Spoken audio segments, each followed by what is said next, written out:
Hello, and welcome to this, our 175th live stream. Meta responses. We got very meta this week. As we responded to Cameron Bertuzzi's response to my response to his response regarding the latest research on the Shroud of Turin. Okay? So, if you haven't gone and seen that, go back after the live stream's over and get meta. Okay. We do have an announcement on the tour for Egypt. It's looking really good so far. I got email from the tour organizer. He's very happy with the sign up so far. We're not quite there yet, but we're almost there. We're almost there. So if you want to join this tour, please sign up for it and join us in March when we do a tour of ancient Egypt, and we go through the sights and the sounds of Egypt and show you how it relates to the Bible. It'll be a fantastic tour. Really excited about this. So just again, it's if you want to go, sign up, because it's the only way that they'll know. But we're real close to meeting the goals for doing the tour. So that's fantastic news, given that it is still September. So this is exciting. Okay, so again, we are here like we are every week to take your questions on ancient Egypt and the Bible. The rules are the same as always. Super chats have priority. If you wanted to send us a non-super chat, that it does have to start with a Q and a colon so we can see it. No Q, no colon, we don't see it. Doesn't exist.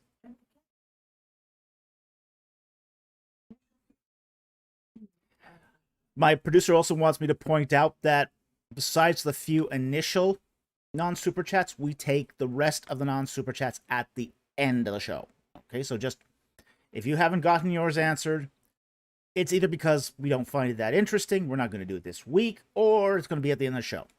Okay? Also, if you do post non-super chats, only post them once. Okay? We don't allow question spamming here. So if you question spam, you get blacklisted for the night. Disqualified for the night. If it has to do with a verse in the Bible, make sure you give us the full context. What book it's in, what chapter, what verse. This prevents us from having to hunt things around. And finally, if you sponsor a non-super chat, which we do allow, we ask that you retype the question into your super chat. So again, this saves us time and we don't have to hunt for it. Okay? So that said, let's get into questions. Okay. So the first question here is going to be from Darkblade. Okay. The question is, was Solomon's Pharaoh of 1 Kings 3:1, 9:16 Susenes II? It's probably more likely to be Siamun. Okay, but Susenes II was one of the kings that reigned during the time of Solomon. There were actually 3 Egyptian kings that ruled during the reign of Solomon. Siamun, Susenes II, and Shoshenq I. Okay? So, it's unlikely to be, like, for example, let's pull up that text. Bible text here. And we've got here 1 Kings 3, verse 1. Then Solomon formed a marriage alliance with Pharaoh, king of Egypt, and took Pharaoh's daughter and brought him to the city of David until he had finished building his own house in the house of the Lord and the wall around Jerusalem. Okay. We know that he did his building projects in the fourth regnal year, and he finished his I believe it he finished his palace in, I believe it was the 11th or the 13th year, or something like that. So if we go take a look here, so that's going to be sometime around, say, 949 BC. So 949 BC, you are probably talking there about Susenes II. Okay, so that's probably going to be the king in question there. But it could also potentially be Siamun as well. Okay, so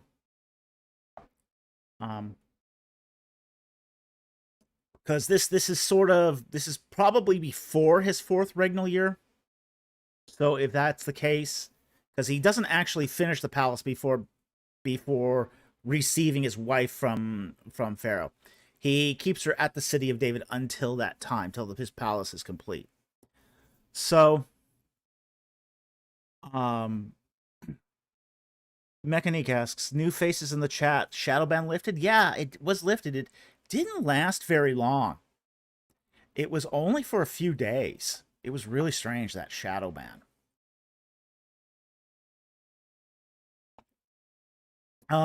The reason I think they did the shadow ban was because we got a big hit of subscribers from IP, my video with IP. So I also got a warning from them too. So that's what I think happened, was they were suspicious that we got a lot of subscribers really fast. So that's what they did. Shadow banned us for a few days.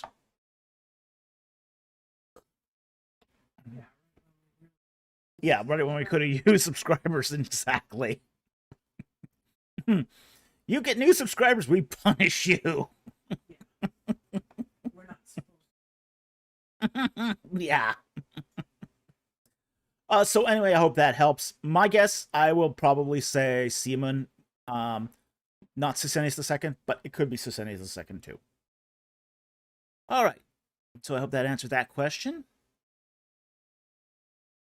The next question about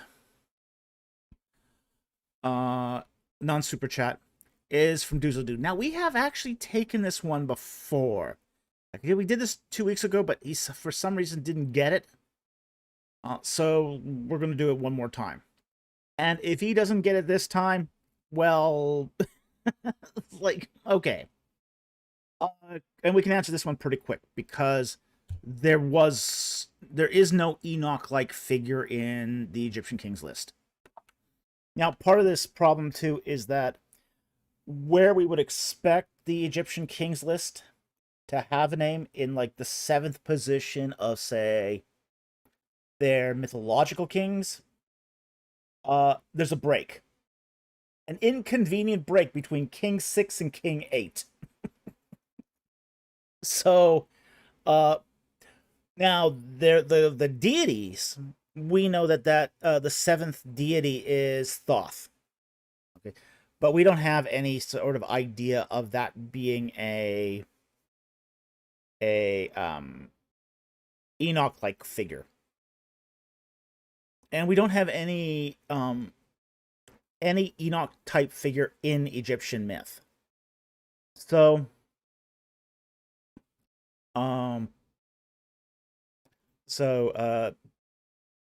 yeah, this might be, you might find something equivalent in Sumerian literature, but you don't find anything in Egyptian literature that's equivalent to this. So I hope that answers this finally. Thank you very much for the question. As I said, we took it a few weeks ago, but you didn't get the memo, obviously. Okay, so I hope you got it this time. Okay, we're now on to the super chats. First super chat here is from Jack Ray, who donated 5 Egypt and the Bible memberships Thank you very much, Jack. We really appreciate your support of the channel. It really helps us out, and we really appreciate it.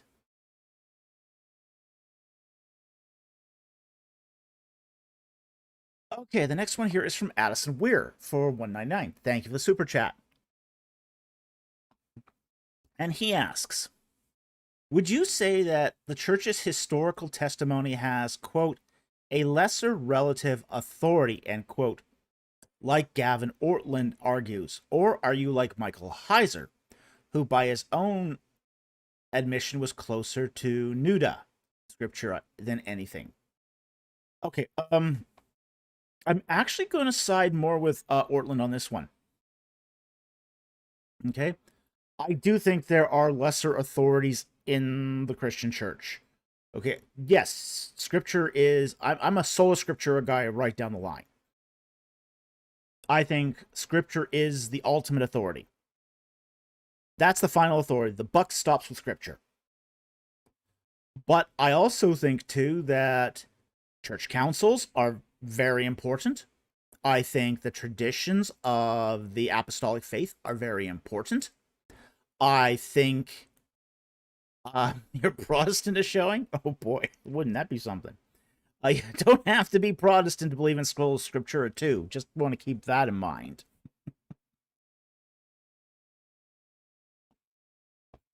Okay. I do believe in the authority of the church fathers. The church fathers, the consensus of the church fathers I think is important. The Luther quoted the church fathers. Calvin quoted the church fathers. A lot of reformers quoted the church fathers as authorities. So there is a within sort of the tradition of sola scriptura, and it is a tradition, okay, and that's okay, that's fine. Within the tradition of sola scriptura, there is that idea of lesser relative authority. So I'm going to side here with Ortlund on this one. I don't like the idea of nuda scriptura. I don't think it's because, when we do say exegesis, what do? We go to commentaries. We go to commentaries and we check them as authorities of learning to help us to understand the text. So, absolutely, we consult other authorities. You have to do that, at least if you want to have an intelligible interpretation of the text. Unless you're absolutely one. Yeah, nobody is. When we get the time machine, Yeah, even then, I think there'd be some problems there. My producer says we should get a time machine and go back in time and get fluent in ancient Hebrew. Then we could be nuda scriptura supporters.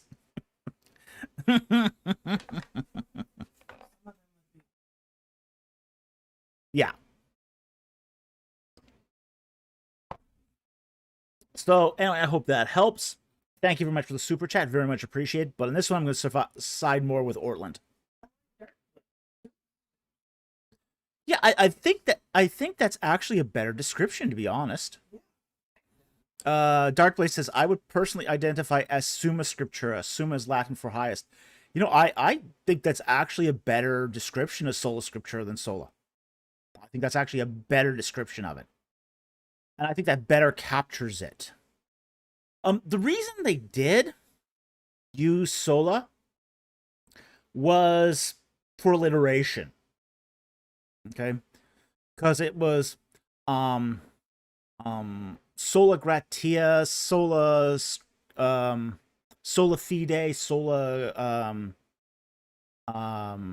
scriptura,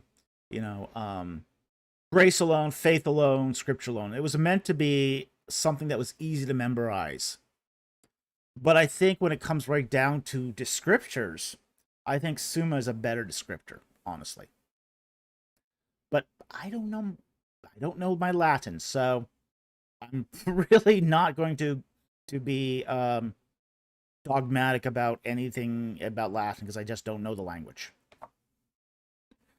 So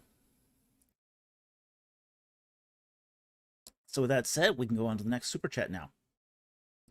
Okay, and the next super chat here is from Juan for $2. Thank you for the super chat. Jeremiah 43:10-13. Did this prophecy happen? Source. I'm not going to be able to get you a source on that. But we can talk about the prophecy a bit.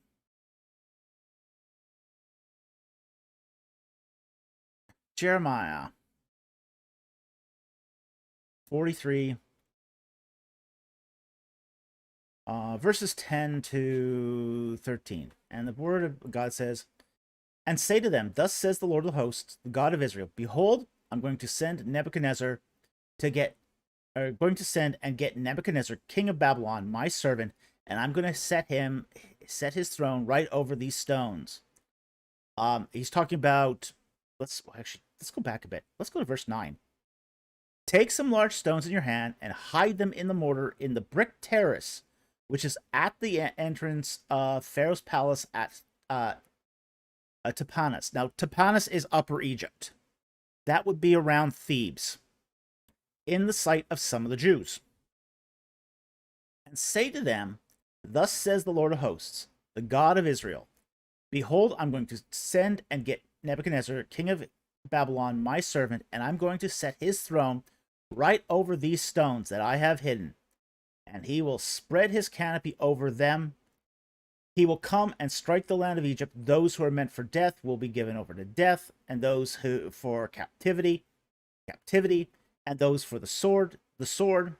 And I will set fire to temples of the gods of Egypt, and he will burn them and take them captive. He will wrap himself with the hand of Egypt as a shepherd wraps himself with his garment, and he will depart there safely. He will also shatter obelisks of Heliopolis, which is in the land of the temple of the gods of Egypt. He will burn with fire." Okay. Now, yeah. Now, it's unclear if Nebuchadnezzar himself ever went to Egypt. But it appears the Babylonians did. They did take Pelusium, which is a city on the Sinai. So they took Pelusium. That much we know. There's also some very strange things with the iconography of that time, too. After, say, the Assyrians came and they pillaged everything, okay? They robbed everything. They started rebuilding new ritual furniture. Now, every time this happens, they rob a piece of, they rob the temples. The Egyptians tend to rebuild the ritual furniture in sort of more modest forms. After the assassination of Gedaliah, the ritual furniture of Egypt takes another drop. It goes from, say, a kind of a more modest style that's found after the Assyrians, and almost within like 50, 100 years, drops again in quality. I mean, really drops. So it looks like there was some sort of invasion that stole the stuff again. So it looks like that somebody after the Assyrians came in and stole everything. You don't have a lot of choices in that period of time of who would be the thieves. So it's probable that, and we also have to remember too, that this palace in Upper Egypt is not the imperial capital. Okay, that's one of the things we have to keep in mind. This is during the Third Intermediate Period. The imperial capital at this point in time is at Tanis. Okay, it's a long ways from Thebes. Okay, so this is not, say, the palace of of where the king would have his harem, his courtiers, his diplomats. This is not that palace. This is a different palace. This would be a palace he would go on tour. So this is a temporary residence. So the stones he's talking about here are just going to be placed under the pavement. It's going to be in the forecourt. It's basically what it sounds like, the tent being spread out, the canopy being spread out, is more of a operations center. So this is going to be an operations center for a military campaign. And it pretty much says, you know, he's going to strike the land, some are going to die, some are going into captivity, and they're going to go home. So that's what it looks like happened. But as far as it being Nebuchadnezzar personally or his army, I think it's more his army than is him personally. As I said, they did take Pelusium. We know they took Pelusium. And that's already in Egypt. That's already in territorial Egypt. So that's where I think the prophecy happened. It's just not quite the way modern people would envision it happening. You know, it's like when Pharaoh went out against the Israelites, he didn't go out personally. He sent his army. When Nebuchadnezzar is sent out to strike the Egyptians, it's not personally. He's not going out there personally. He's sending his army, and they're doing the dirty work. They're going there. They're avoiding the Delta. They're going south to Thebes. They're stealing stuff. They're killing people, and then they're going home. So, as far as, say, the Shadow of the Obelisk of Heliopolis, that would probably be the point where they would leave Egypt, is through Heliopolis. Excavations are currently ongoing at Heliopolis. We don't actually know a lot about the history of Heliopolis because it's still in the midst. It had a very long history. It had 3,000-year history all by itself. But we don't know much about what happened in Heliopolis at the time. Okay. So anyway, I hope that helped. Thank you very much for the super chat. Very much appreciated.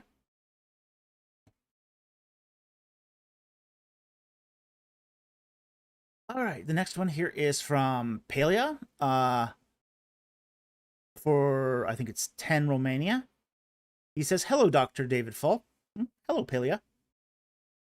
I've been studying lately about the third men in the chariot in Exodus 14:7 and 15:4. See below for continuation. What do you think of the translation made by Chaim Cohen that the translation would be third man charioteers based on Akkadian text in the context of war?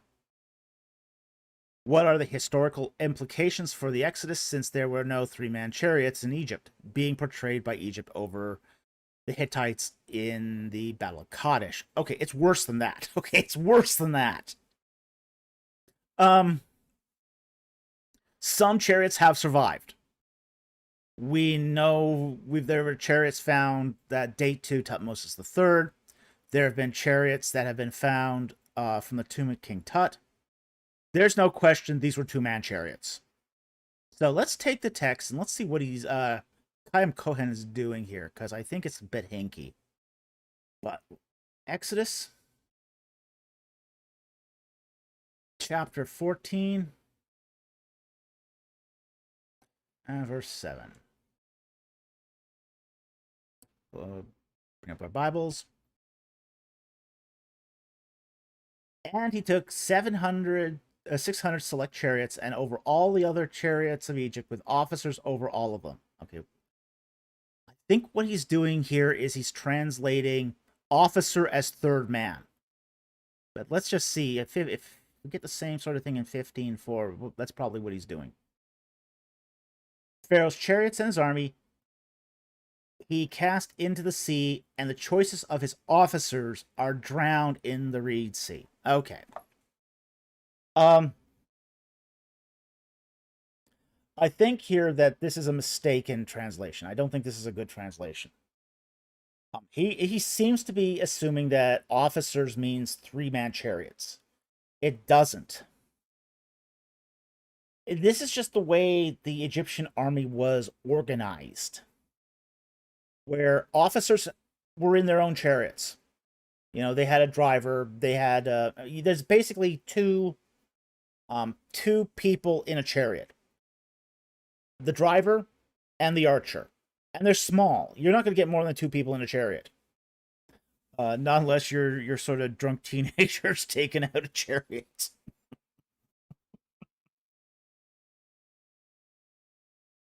Okay, so it's a two-man vehicle. It's a two-man vehicle. It's designed to be a two-man vehicle. So there were no three-man chariots in Egypt. We know this again because we have examples of chariots.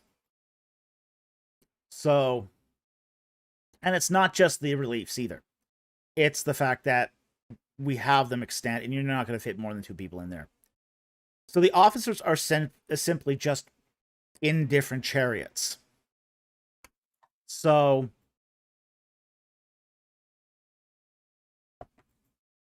I think here that it's just a bad translation. I think it's just not a good translation. And this is, the charioteer could go all the way up the ranks. Okay. It was one of those sections of the Egyptian military where you could go all the way to a general. Generals were selected from the charioteers. Commanders were selected from the charioteers. Infantry were not eligible to get to the highest ranks. So basically your officers are just more charioteers. They're not third men. So I hope that helps. Thank you very much for the super chat. Very much appreciated.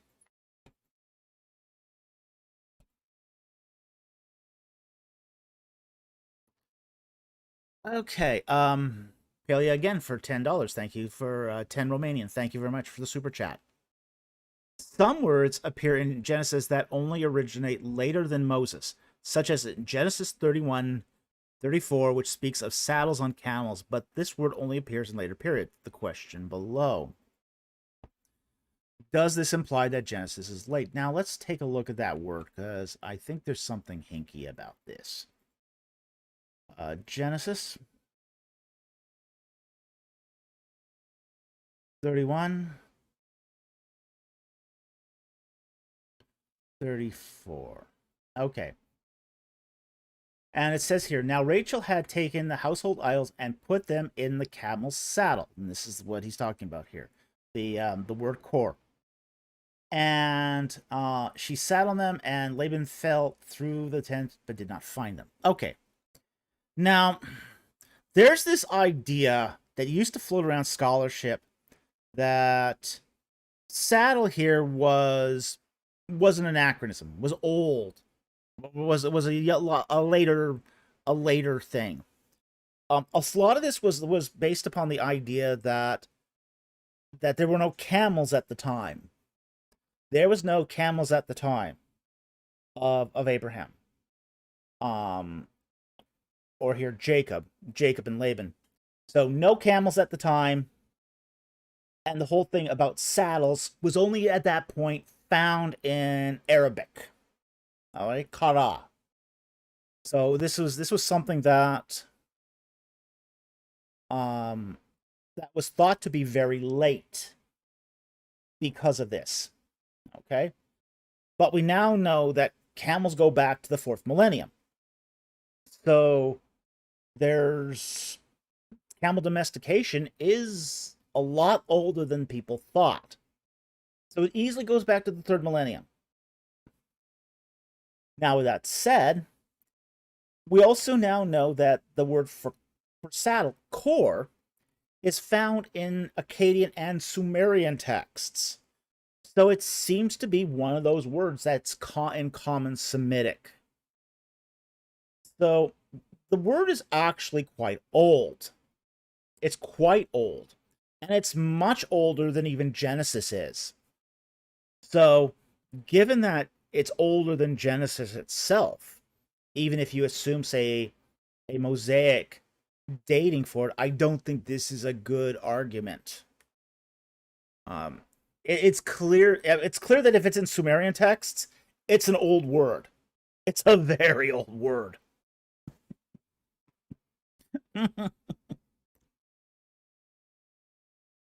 So, as I say, it appears in Sumerian texts. It appears in Akkadian texts as Kuro. So it's yeah, it's. I think this is an example of out of date scholarship that sort of has resonates with certain skeptics and just has not been updated. Okay, so I hope that helps. Thank you very much for the super chat. Very much appreciated.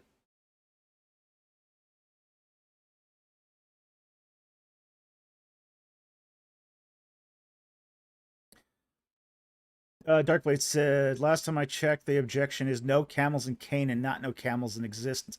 Yeah, but there are camels in Canaan in the third millennium.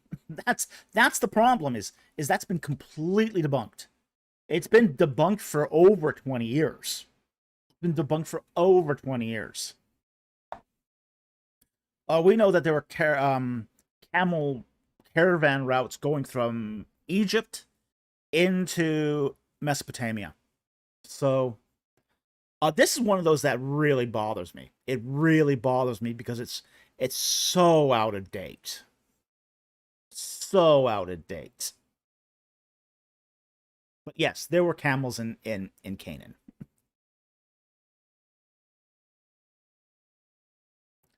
Okay. Daniel for $20. Thank you very much for the super chat. He says, when do you think the material in the Pentateuch was compiled into 5 distinct books?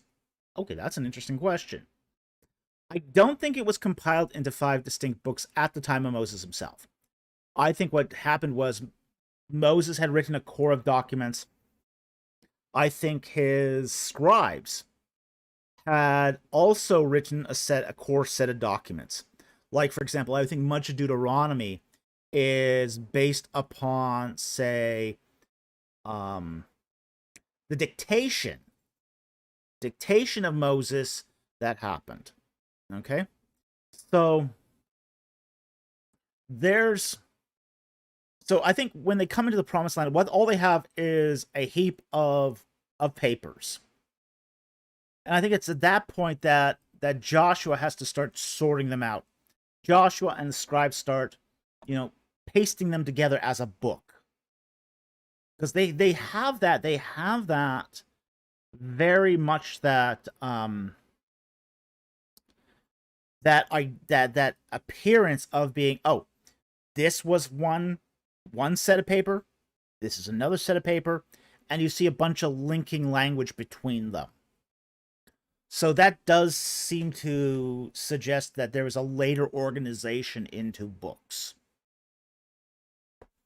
So I would suggest that they would probably organized into books around the time of Joshua or the Judges. Okay, so that's where I would ballpark it. I could go as early as the United Monarchy on this one. I think it's also possible that this was basically organized into books during the monarchy period. I think that's possible. I wouldn't go into the late monarchy, though. So that's basically where I would sort of draw the line there. Okay, so I hope that helped. Thank you very much for the super chat. Very much appreciated.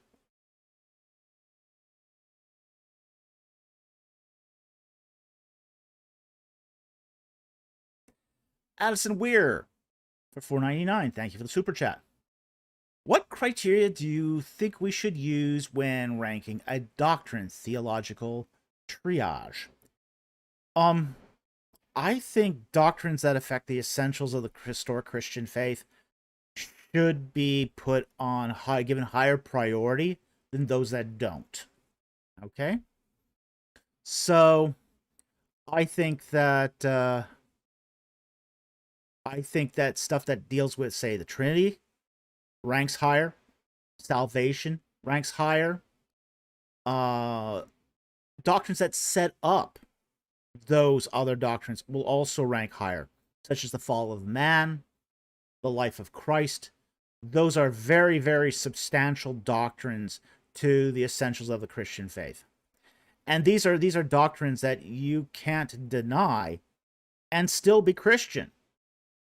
Like, for example, the doctrine of the resurrection. The doctrine of the resurrection is the single most fundamental doctrine in Christianity. It is the single most. You cannot be a Christian in the proper sense of the term and deny the resurrection. The Christianity is all about, it's all about the resurrection. This is why I have some issues with what Lycona said. This because Lycona is sort of stepping back from the resurrection of Christ. I don't think you can do that.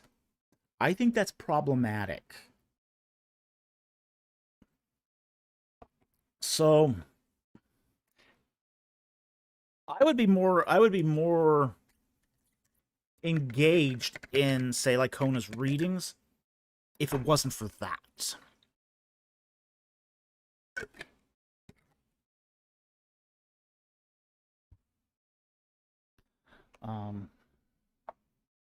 Yeah, for some reason, could you elaborate? Wait, what? Yeah. That's it's an issue. It's an issue.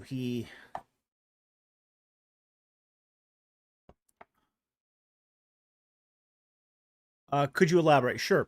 Um, like for example, he thinks the whole idea of the cave opening up, the tombs opening up, and the dead walking out is didn't happen.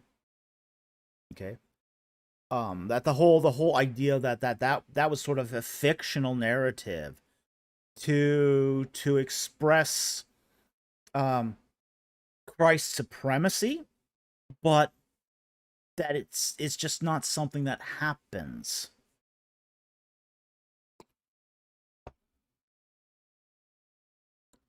Yeah, he wasn't dead when he came out, of course. Yeah.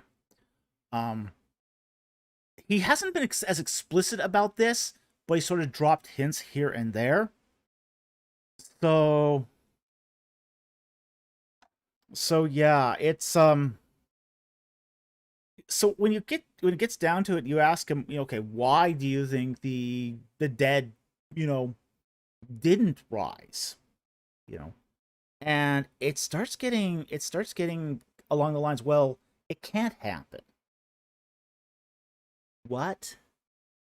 It's like, what? Huh? Like, um, okay, we're not saying it isn't miraculous, and we're not saying that Christ's resurrection is an everyday event. We're not saying that. But when you start saying it can't happen in somebody else, if the dead cannot be rose, as it's like Paul said, I think it was to the Corinthians, um, if you don't believe in the resurrection, we're dead in our sins. You know, so it's yeah, Juan, right? Lycona walks that fine line between conservative and liberal. Yeah, he does. He does. He really walks that fine line. Um, but it's a really really fine line. And he might be right. He might be right. That might be a basically a story that the gospel writers invented. Could be. We weren't there. But to say it can't happen, okay, then that's really skirting that line.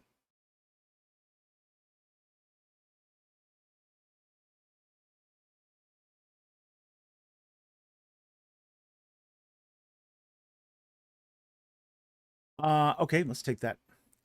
Gaius Octavius, is it possible to say that Christ rose from dead in a spiritual body, had an immaterial body, and not physical?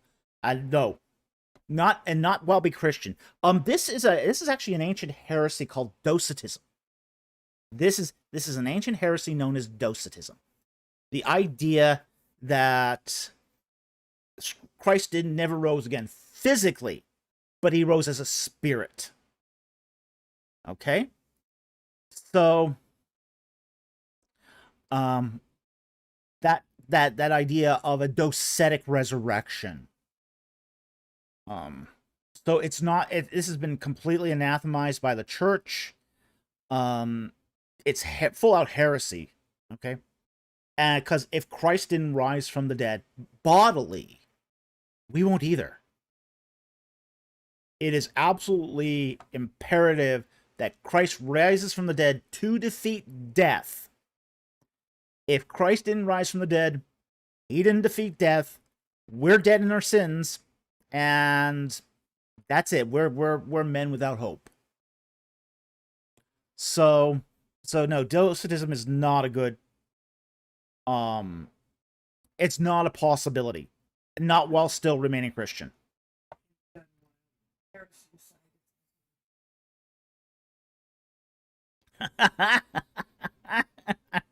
Indy gone wild.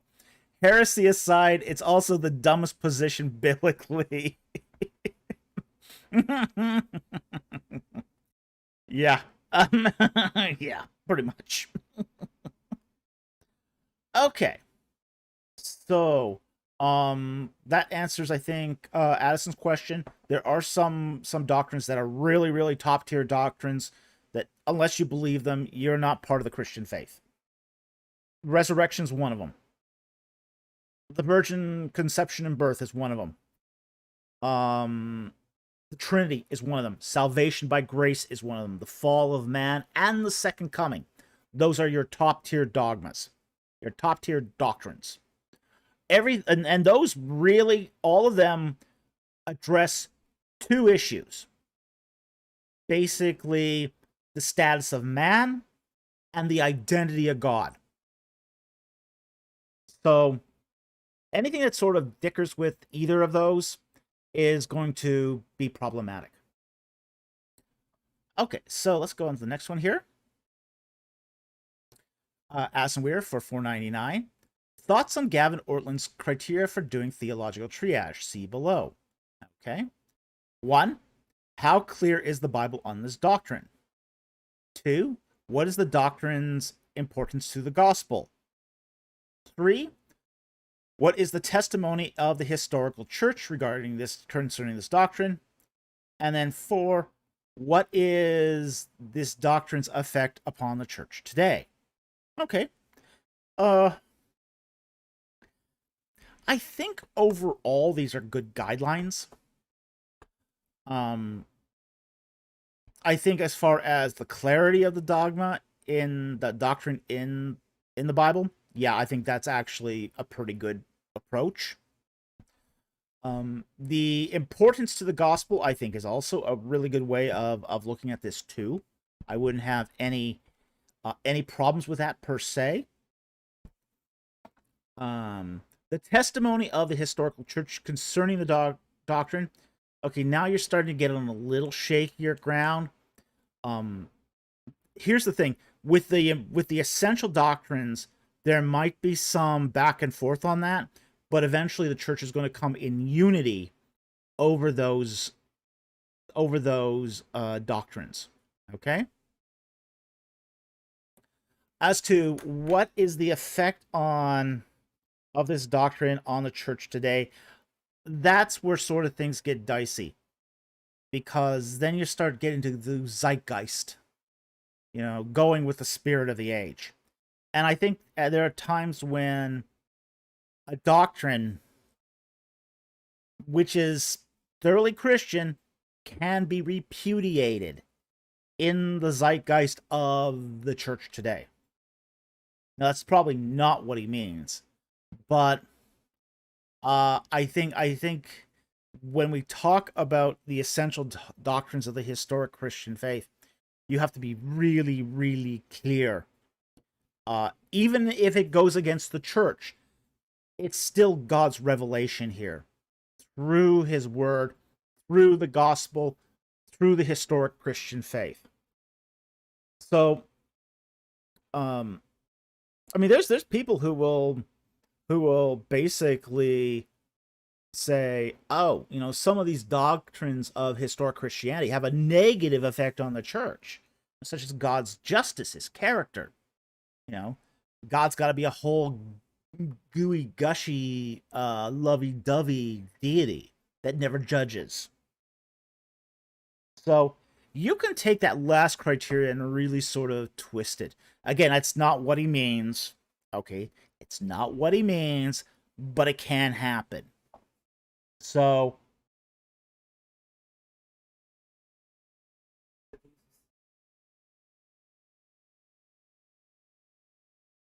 where's that? Okay, let's take that. 848, Juan Riot says, ask the non-super chat here, where do these essential doctrines fit in apologetics? How much of a role do they play? They fit into apologetics in the sense that they're what creates Christian identity as an in-group. You get that in-group, out-group distinction. What's it that makes you a Christian? How do we define a Christian? It's like any group. It's how they define themselves. How Christians define themselves is through these essential doctrines. Okay? And it has a long-term longevity. Every major branch of Christianity holds to these doctrines. So they're consistent. They are across the board for the various branches of the Christian faith. They're what make us Christian. Okay? It's not just following some guy named Jesus. That doesn't make you Christian. Because there are various conceptions of Jesus running around the landscape. There's the whole idea of the Christian Science. So ironically named view of Christ, where he's just a way shower. He's not the second person of the Trinity who's incarnated. He's just a man who's showing you the way to salvation, which happens to be by denying the material world.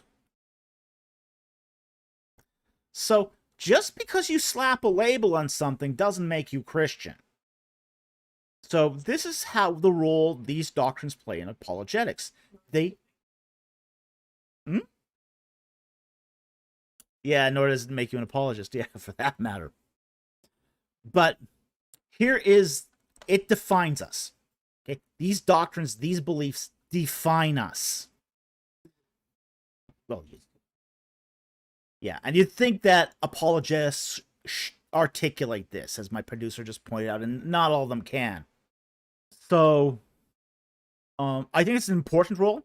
I think it's a role that we really, really need to impress upon our apologists, that knowing these essential doctrines is essential for defending the faith.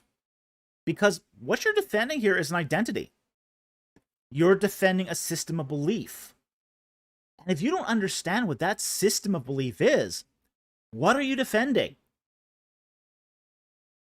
Okay, at that point, then you're just either defending what you think is true or a tradition, but you have no basis for that. So I think these are essential for, say, the apologetic exercise. Okay, so I hope that helps. Thank you for the follow-up question. Really appreciate it. Alrighty. Next question here is from Johnny Mo for $5. Thank you for the super chat.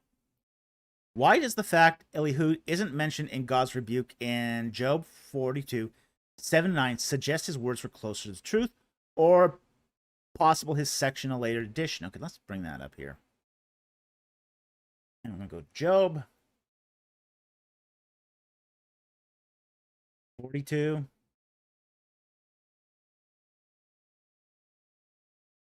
And verse 7 and 9. And it came about after the Lord spoken these things, these words to Job, that the Lord said to Eliphaz the Temanite, my wrath is kindled against you and against your friends, your two friends, because they have not spoken of me what is right, as my servant Job has. Now, therefore, take yourselves 7 bulls and 7 rams, and go to my servant Job, and offer up a burnt offering for yourselves, and my servant Job will pray for you. For I will accept him, and I may not do to you according to your folly, because you have spoken to me what is right, as my servant has. So Eliphaz the Temanite, and Bildad the Shunammite, and Zophar the Naamathite went and did as the Lord told them, and the Lord accepted Job. Okay.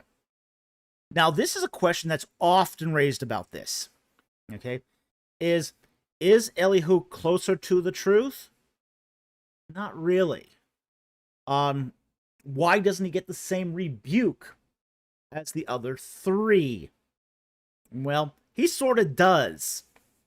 Okay? He sort of does get that rebuke. It's just immediately after Elihu's words that the Lord speaks. Let me find it here quickly. 39 or something like that. Maybe.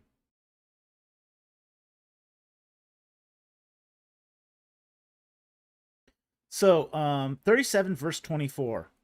Therefore men fear him, he does not regard any who are wise of heart. That's the very last word that Elihu says. Okay? And then Lord answers Job immediately out of the whirlwind and says, who is this that darkens my counsel by words without knowledge? Now, one of the things we do understand about Elihu is he's one of the young guys. Okay? The other 3, they're the old men. They're the wise men. They're supposed to know. Elihu is a young guy. You get that impression that he's very young, very naive, very unwise. And yet, it's upon his words that the Lord finally comes out of the whirlwind and says, yeah, who's these guys talking garbage? Okay? So, he doesn't have to set his face against Elihu in the same way as the other 3, because he's already addressed it in Job 38. So, I don't think, some have speculated that it's a later edition.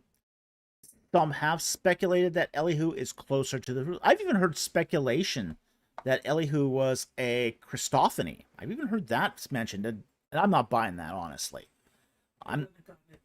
Yeah, he wouldn't have gotten it so wrong. So, I don't think it's any of those. But there's a lot of speculations about Elihu. Again, the speculations tend to be it's a later edition, or he was right, or he was a Christophany. I don't think any of those satisfy the text. I think the closest here is that he's a young punk who doesn't know better. He's a young guy who doesn't know better. He's heard the old guys talk, and he's adding his 2 cents. They aren't worth very much. These 2 cents that are short a penny. So I think basically the Lord coming out of the whirlwind is probably enough of a rebuke for Elihu. So, again, he's a young guy. Probably doesn't know any better. So I don't think there's the same need for repentance here that the other 3. The other 3 are wise. The other 3 have seen the world. The other 3 are old men.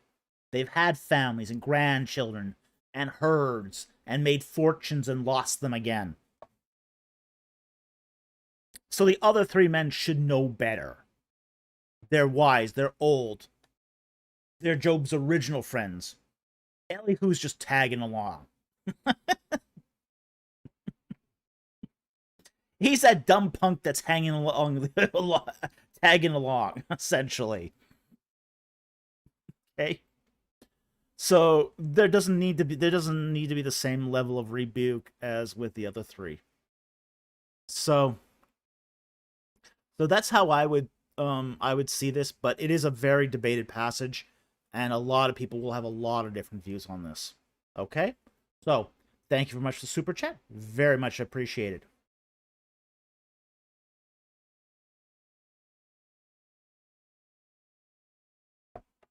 Daniel for $20 says, do you think the Bulletin for Biblical Research Supplement series is good scholarship? Well, since I'm published in that series, I'm going to answer yes.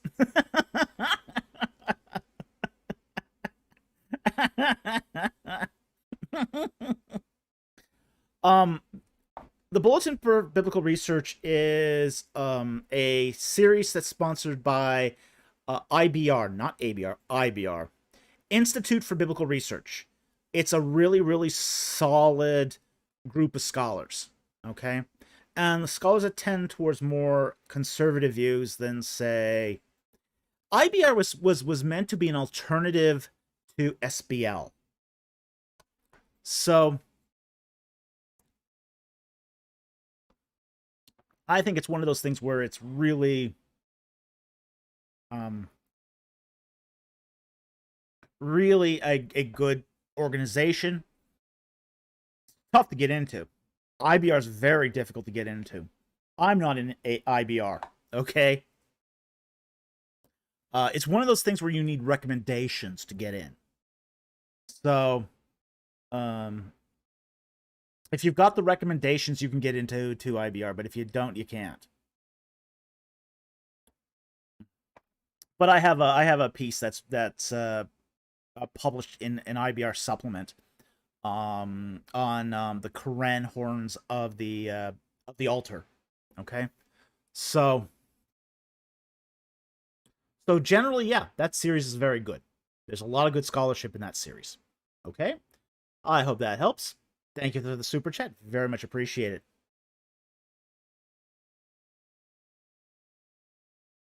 Okay, Tom Wanchek asks a member question. And he asks, Jordan Cooper says Heiser's OT hermeneutic is bad because he looks at the ancient Near Eastern context first and reads it Christologically only secondarily. Thoughts? Absolutely. That's the way you should read it. I mean, this is the Christotelic approach. Jordan Cooper is a Christocentric guy. Now, there is this tension between, say, the Christocentric approach and the Christotelic approach. Now, here's the difference. With the Christocentric approach, when you read the Old Testament, you go right straight for a Christ reading in the text. Okay? So when you read about the temple, you're reading Christ as this temple is a symbol of Christ. When you read the Ark of the Covenant, you read immediately that it's a symbol of Christ.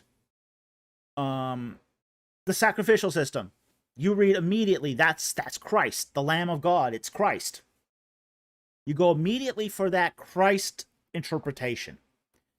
That's your first and primary interpretation. This is a very, very popular approach amongst those who are, say, New Testament focused. Like, for example, G.K. Beale interprets things this way. In his book, The Temple and Mission, which was enormously disappointing for me, because I actually wanted to learn more about temples. So I bought G.K. Beale's book. You know, I bought the hard copy, so it's like, okay, I'm forking out from some cash, and I was a student at the time. So I had forked out some cash, good cash, and it's a big book. So I'm thinking, oh yeah, I'm getting my money's worth here.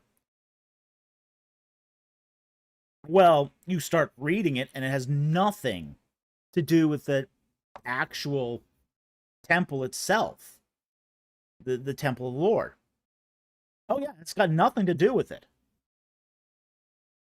It's 800 or 600 pages of Christocentric interpretation.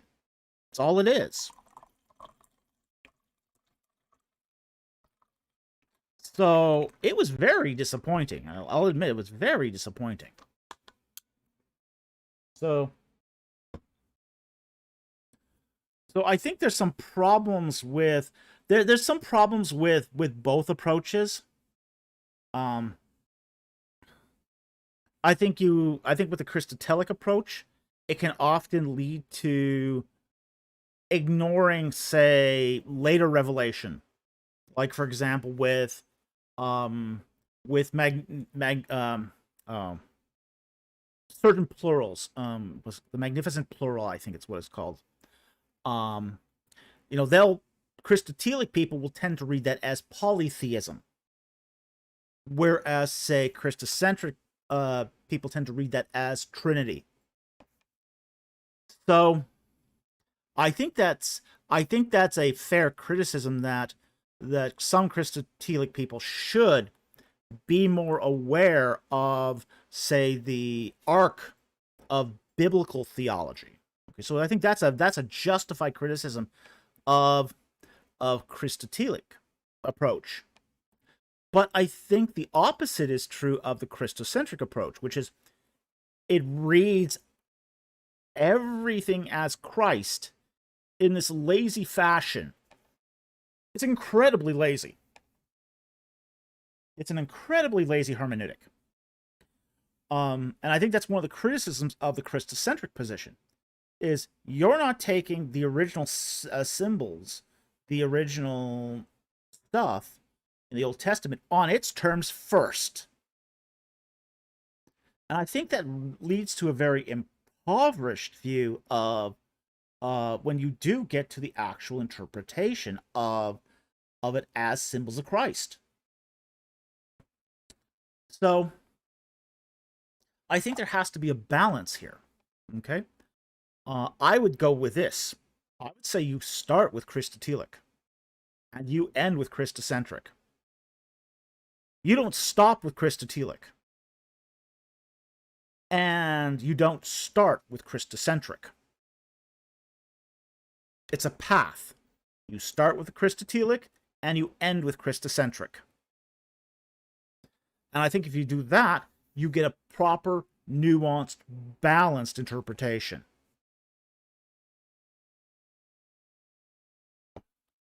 So I hope that helps.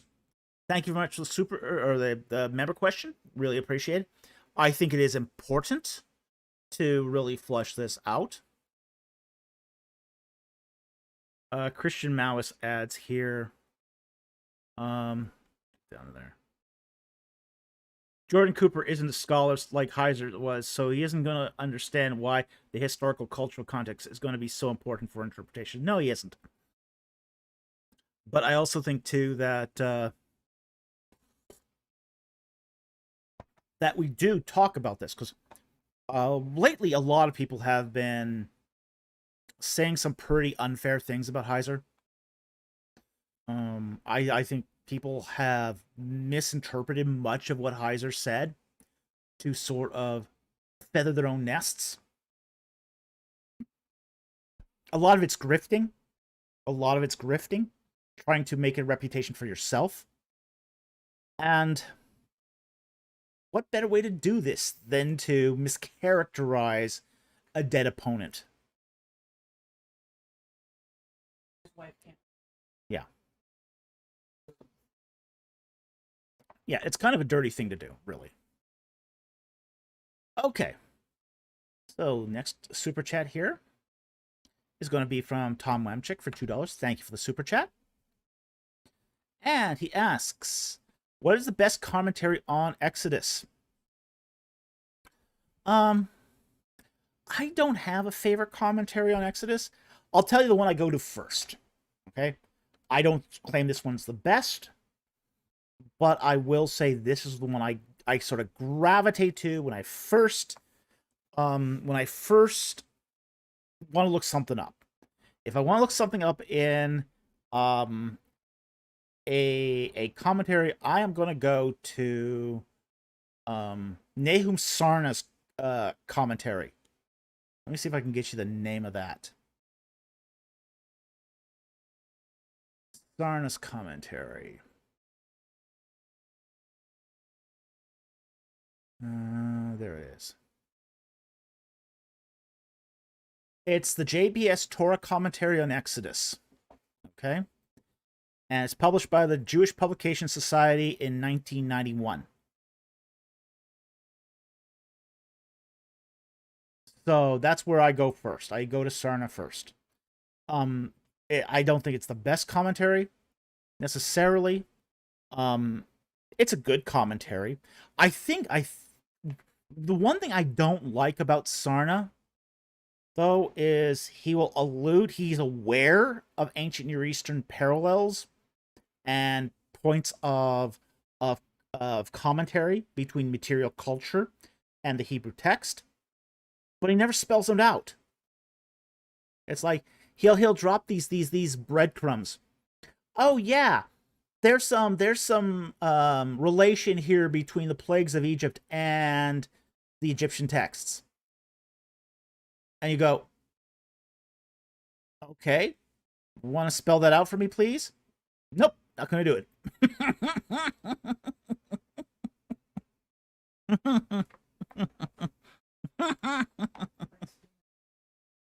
Oh yeah, yeah, and that can get really annoying with Sarno. That can be really annoying. Yeah, I think there's this parallel here. Okay, what is it? Yeah.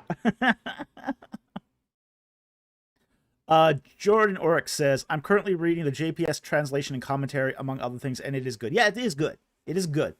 And it's, as I said, it's my go-to. It's the one I start with. So, I don't know if it's the best. But it's my first start. I mean, I have about 30, 40 commentaries on Exodus, so I have not gone through all of them with a fine-tooth comb. So,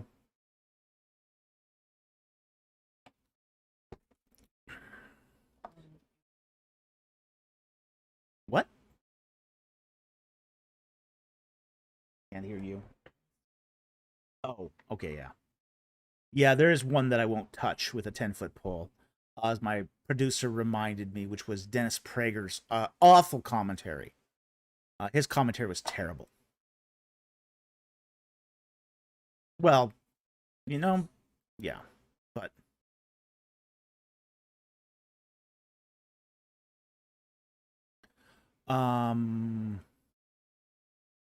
Christian Mouse asks, what good commentary that gives you plenty of information regarding Exodus 6:3?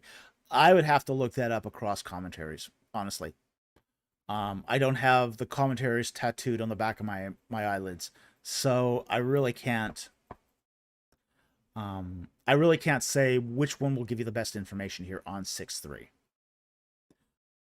All right.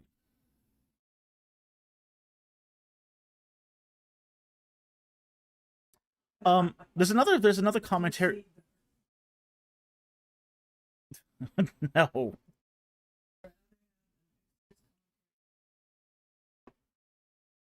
Exodus commentary. Oh no. Dark Blade. Oh no. You would bring that up, wouldn't you? Yes, there is. Okay, yeah. Darkblade asks, would you rather have an Exodus commentary that ignores the Egyptian connections or an Exodus commentary written by Scott Stripling? The former. The former. It's just, I mean, Scott can be a nice guy. He can also be a jerk about some of this stuff too. But he's very doctrinaire. He's very doctrinaire about the Exodus. And it wouldn't be a good commentary. I have seen commentaries written by Eugene Merrill, and it's not good either. His commentary work is not very good. So I don't think he's written a full commentary, but a lot of the stuff in the Net Bible, the commentary in the Net Bible, was done by Eugene Merrill, and it's not good. It's pretty bad.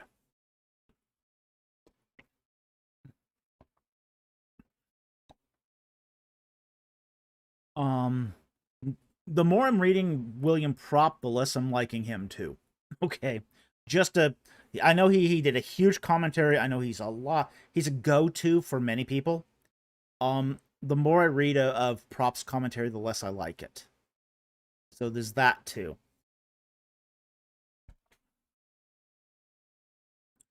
He has a lot of William Prop has a lot of stuff that's really speculative and oftentimes not well informed. Okay, so that covers the commentary stuff. Oh, okay. Jack Ray asked, "Is there a commentary about commentaries?" There was. It's a bit out of date now, but there was a guide to commentaries. And there was a New Testament one and an Old Testament one. The New Testament one was written by D.A. Carson. The Old Testament one was written by Tremper Longman III. Okay? And these were basically two commentaries that evaluated other commentaries. So, Harry Stark meta commentary. Yep. We're metaing the meta.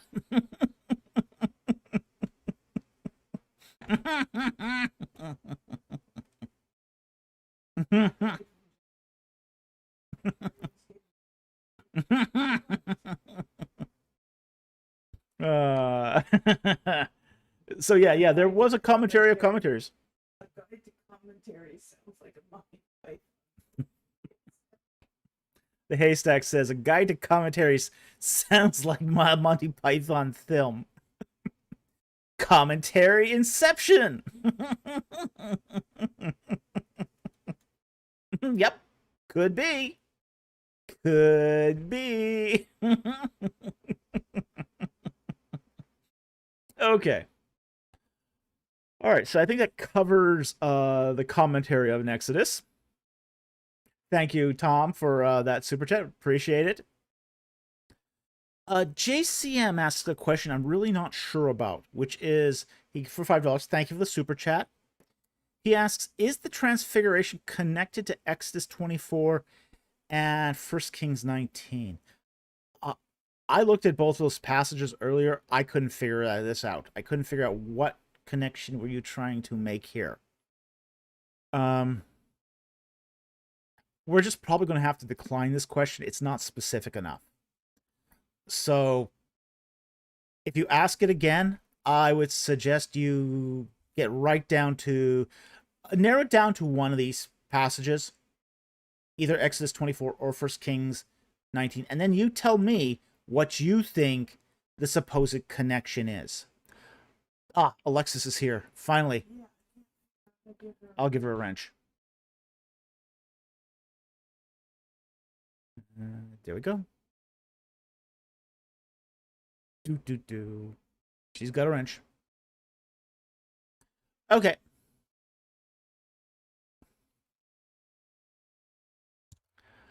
Okay, so I think that covers that. Again, too broad, too vague, and I think this is really this needs some further work.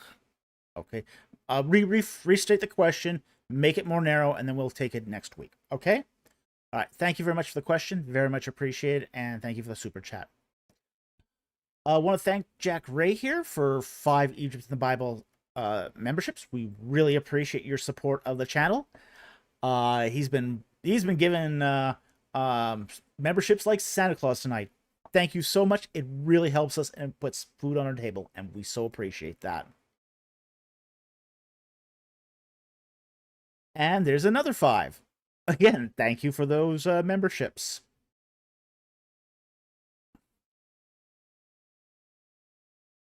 And then another 10. Fantastic.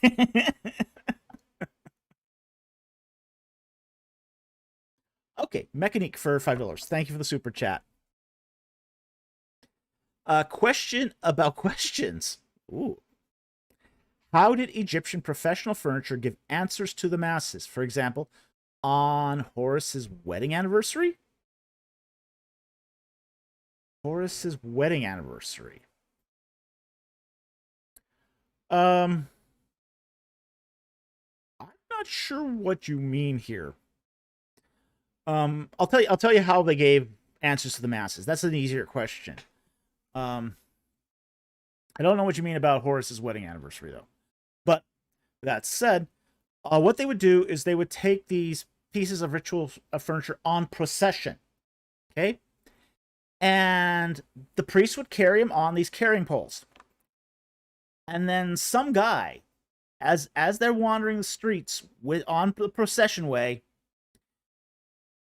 you would get commoners. They would come up and they would yell out their question. They'd yell out their question. Oh, mighty Horace, am I going to have a bumper crop? And it's going to wiggle one way for yes, up and down for no. And which way the furniture wiggles will give you your answer. So, oh yeah, a dark blade. Carrying poles, a connection to the Ark of the Covenant. Oh yeah. Yeah, absolutely. The Egyptian ritual furniture had 3 styles of carrying poles. Actually really 4. But you had these long ones that transverse the entire length of the furniture and that fit into holes. You had half-length poles. You had poles with flanges on. That was very rare. You didn't see that very often, but it did exist. And then you had ones that were built into the sledge itself. It became one with the sledge that you couldn't remove. Okay? So there was actually pretty interesting diversity of carrying poles in Egypt. You even had some that could retract underneath the item itself, which was very interesting. So, a lot of it would be, in the case of, say, the Ark of the Covenant, you would have these long poles that would transverse the length of the item itself. And we know that because of the number of rings involved. There were 4 rings for the poles. So because there's 4 rings, they had to be the long style of pole. So, yeah, very much connected to the Ark of the Covenant. It's a point of similarity between Egyptian ritual furniture and the Ark of the Covenant. This is all detailed in my book, which, if you haven't bought it, please do so. Let me pull it out so I can show you again. For those of you who don't know, my book on the Ark of the Covenant. Ooh, look at that. Oh, by the way, on the tour of Egypt, you're probably going to get to see this. Okay? So you get to see this in person. Last time I was in Egypt with a tour, we actually went and saw this at the temple of Ramses II at Abydos. And people had me stand in front of it taking pictures of this. So yeah, we're gonna try to see this one. We're gonna try to see this one. It is spectacular. It looks as good in life as it does on the book. So definitely join us for the tour, because you'll get to see that in person, and that's really awesome.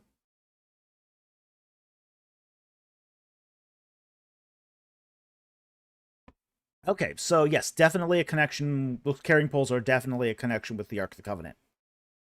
Oh, by the way. Yes, Ark of the Covenant. Harry asks, has Ark of the Covenant been used as course literature? Yes, it has.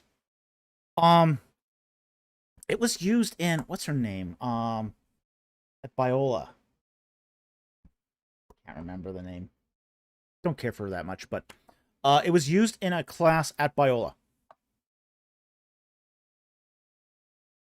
Ironically, because this is the same person who wanted me canceled. Carmen Imes, yeah. Carmen Imes wanted me canceled, and yet she uses my book in her course.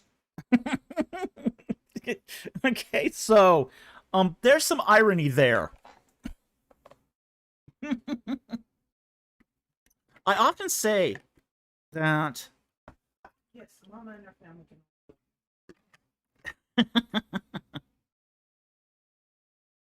Mama says, we have the book. I hope someday to get it autographed by the author. Maybe I'll use it as an excuse to convince my husband to take me on a train trip vacation to Canada. Yeah, that would be cool. Yeah, the train trips are nice. Yeah, they're really nice.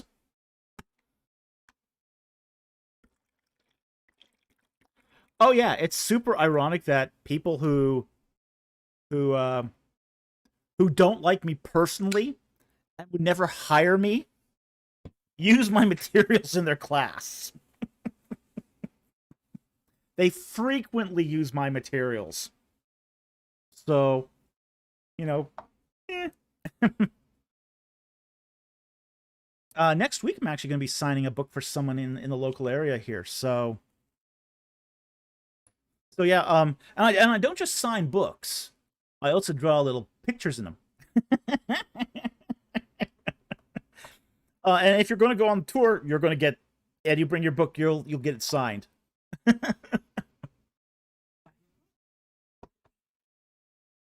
I'll draw like a little Egyptian scarab, or maybe the face of a god, or do a pencil sketch if we happen to be at Luxor when I am signing it. That'd be cool, yeah.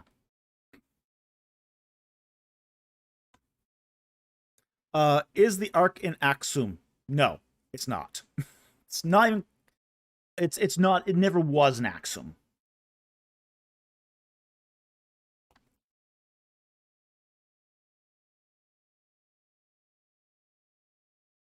Harry Stark says David should sell autographed books as merch. That's a bit more difficult logistically than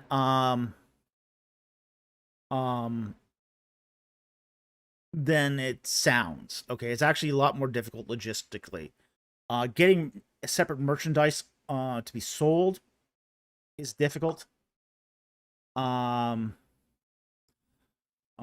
it so in such a place where I have to, I mean, I pretty much have to buy the books myself and then find a merchant that does a link, all that, and it gets hard. It gets really difficult to do that.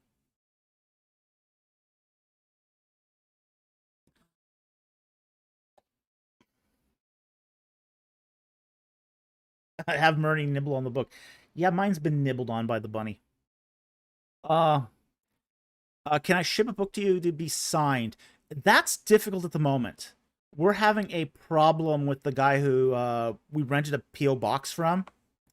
Nothing's getting there, so we're having to change PO box vendors at the moment.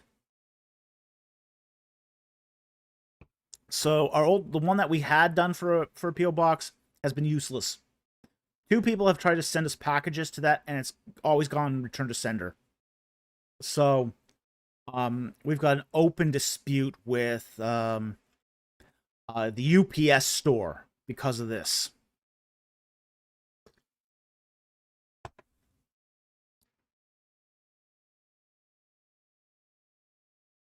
Haystack, but Dr. Falk, we want exceptionally personalized merch, and an arm, perhaps a leg.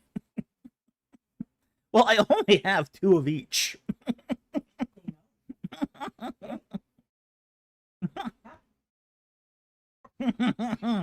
Like the relics of the Byzantine period. You know, the 3 hands of Luke.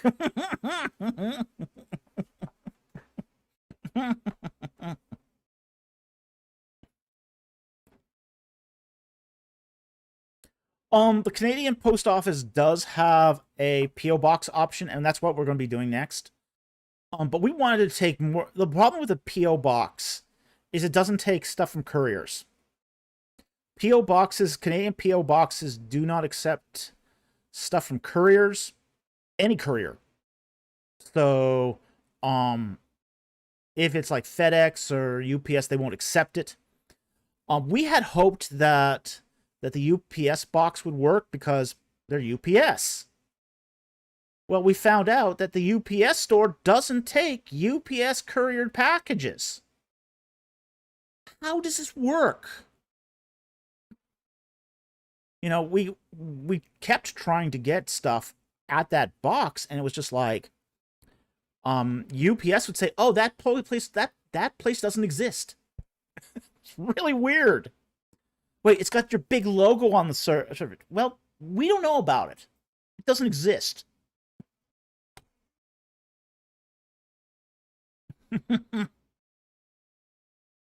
Mama says, I have brain fog. What Canadian city do you live in? Vancouver. We live in Vancouver. No, not East Van. Okay, we do not live in East Van. We won't get any more specific than that, but we don't live in East Van.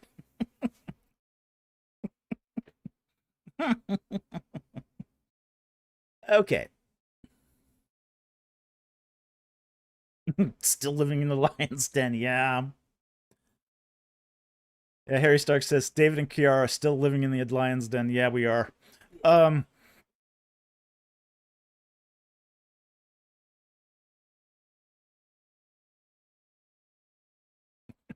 Haystack. Or mouse pads that say your pastor was wrong, Dr. David A. Falk. Ooh, ouch. We'll get to that in a moment. We still want to do the Dr. Falk said it was a great question shirts. We still want to do those.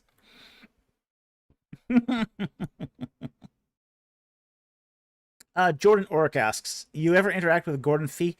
No, I haven't. I've never he's one of those guys that I kind of have how do I say this? Never been in the right place to interact with him. Sometimes, you know, and that happens. That happened with me and Heiser.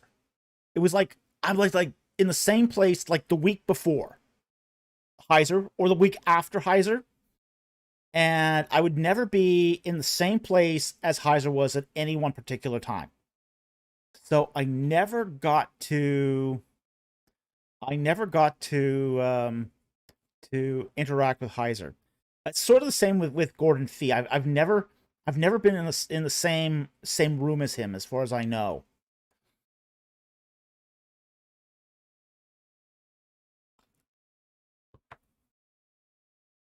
Okay. But I have interacted with a lot of professors and a lot of theologians. I've even how do I say this? Yanked some of their chains.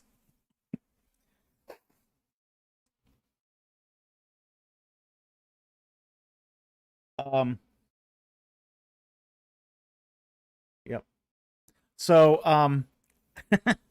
I as I said, there's been a few of these guys I've really yanked their chains on. And they're just so confused. It's so easy to confuse a professor. It's so much fun.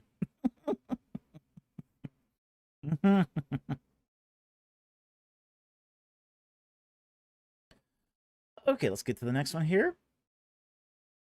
Star Wars nerd asks, what do you think the argument of why doesn't God heal amputees?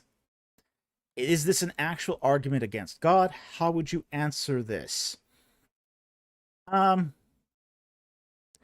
think there is times when God can and does. It's just not very common. Just not very common.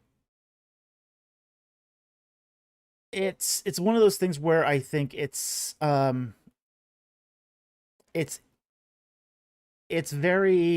how do I say this?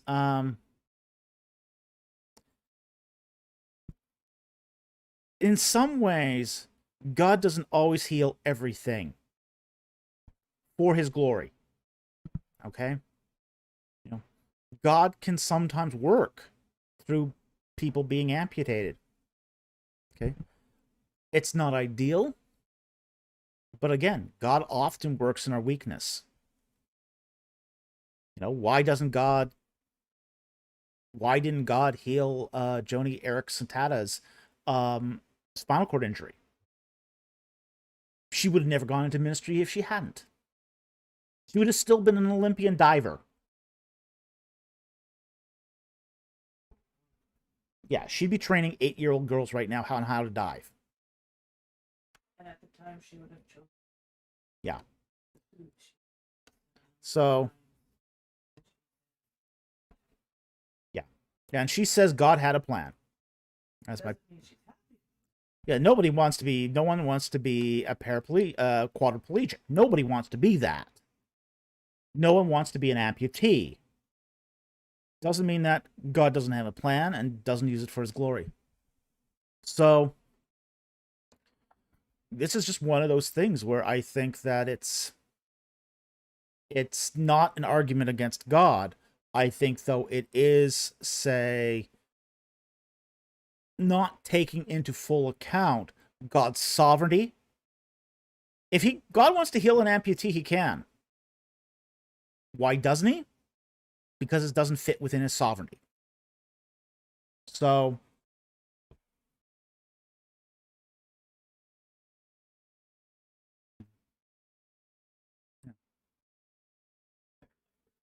Harry Stark, there's also a surfer girl who her arm was eaten by a shark, and now she's publicly talking about Jesus. Yeah. God uses these things. God works in our weakness.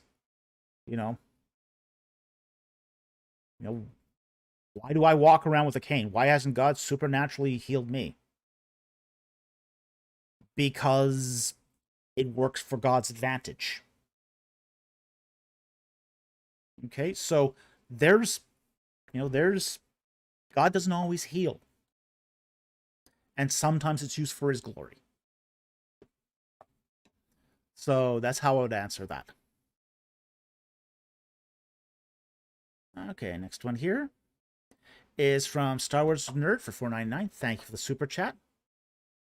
Do you think Mark 10:11-12 and Matthew 19:8-9 are contradicting when it comes to divorce? Matthew 5:31-32 also follows what Matthew says in chapter 19. Okay, let's take this. Now let's see what we get here.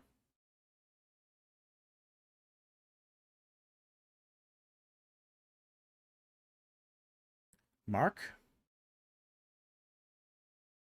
chapter 10.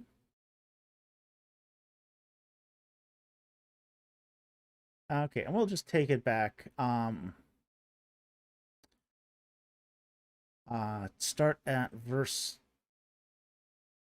further back. Let's go to start verse 2 here. Get some context. And some Pharisees came to him, testing him, and began to question him whether it was lawful for a man to divorce a wife. Now, understand, at this time, the sages had said it was lawful for a man to divorce a wife for any reason. Any reason. And he answered them and said, "What did Moses command you?" They said, "Moses permitted a man to write a certificate of divorce and send her away." But Jesus said to them, "But because of the hardness of your hardness of heart, he wrote you this commandment. But from the beginning of creation, God made them male and female. For this cause, a man shall leave his father and mother, and the two shall become one flesh. Consequently, they are no longer two, but one flesh. What therefore God has joined together, let no man separate." And in the house, the disciples again began to question him about this. And he said, "Whoever divorces his wife and marries another woman commits adultery against her. And if she divorces her husband and marries another man, she is committing adultery." Okay? So, there's a clear statement there that basically God hates divorce. But let's see what Matthew 19 says.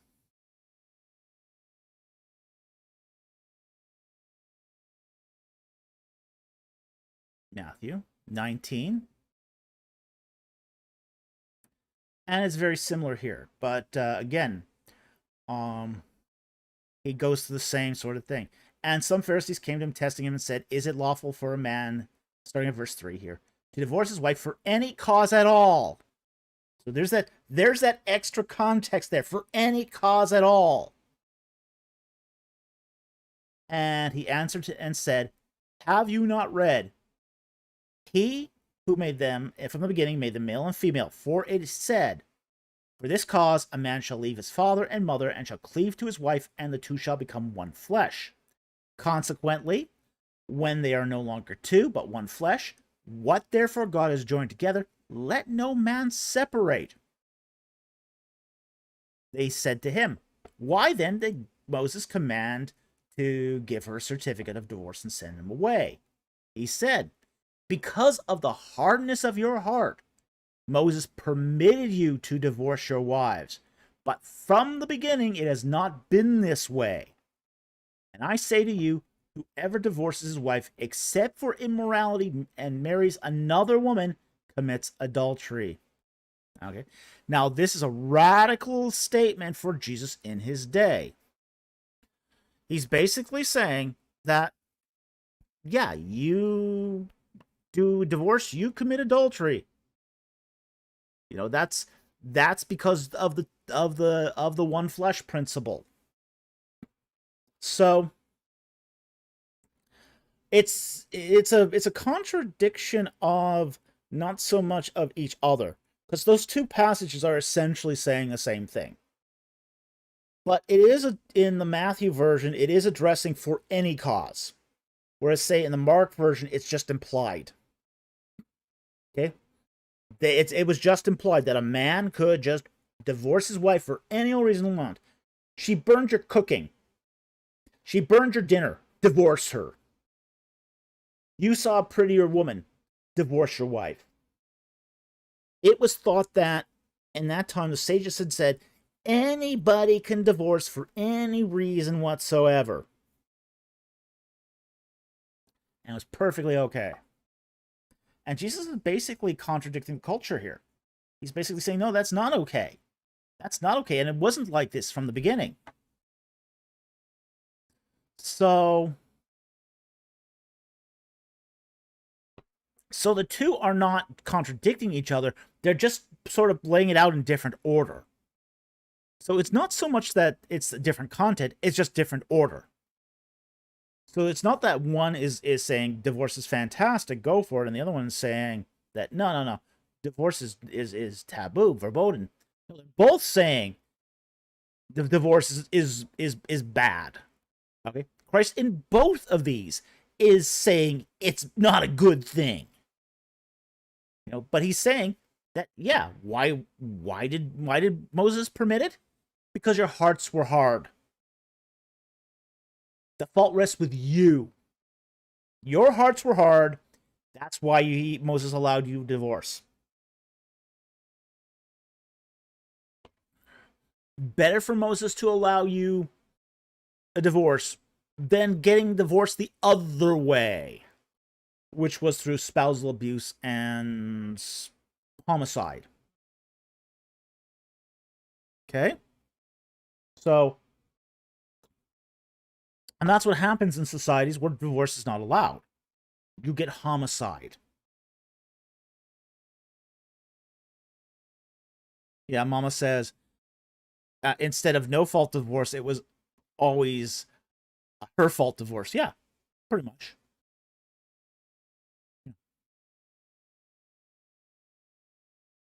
Harry Stark says, this is one reason many women liked the teachings of Jesus. Yeah, it is.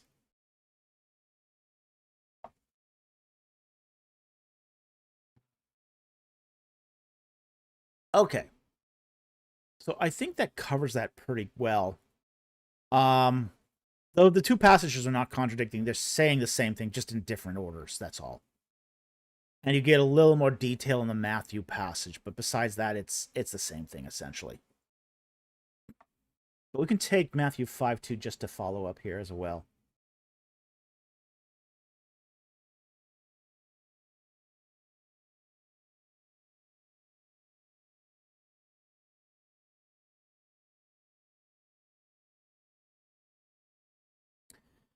Verse 31, and it was said, whoever sends his wife away, let him give her a certificate of divorce. But I say to you that everyone who divorces his wife, except for the cause of unchastity, makes her commit adultery. And whoever marries a divorced woman also commits adultery. So yeah, it's essentially, all these verses are essentially saying the same thing. Divorce leads to adultery. That's essentially what they're all saying. Okay, so I hope that helps. Thank you very much for the super chat. Very much appreciated.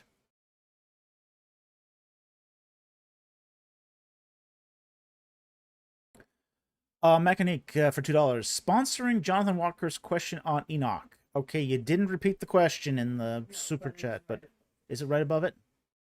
Okay, cool. I found it. Okay.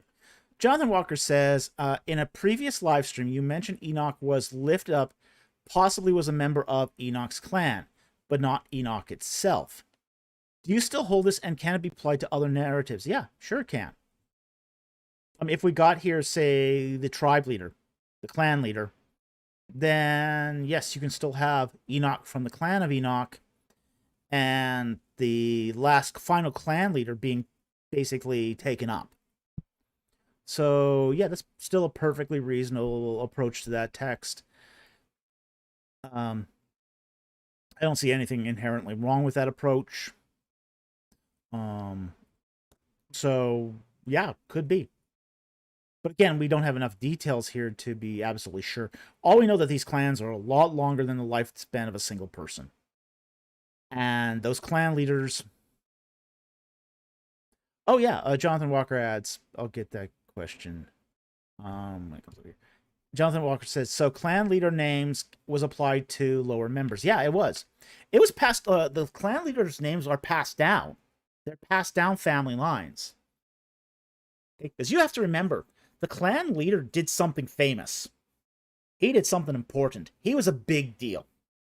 Whoever was the clan progenitor is the big cheese. Okay? It's who the clan's named after. He was either an important warrior, an important king, important official of some kind. He was important. He did something notable. And had a big family on top of it. So, the name of the clan leader was incredibly important. So, these were often passed down. So, it was very common for the clan chief to be named after the clan progenitor. Very common. So,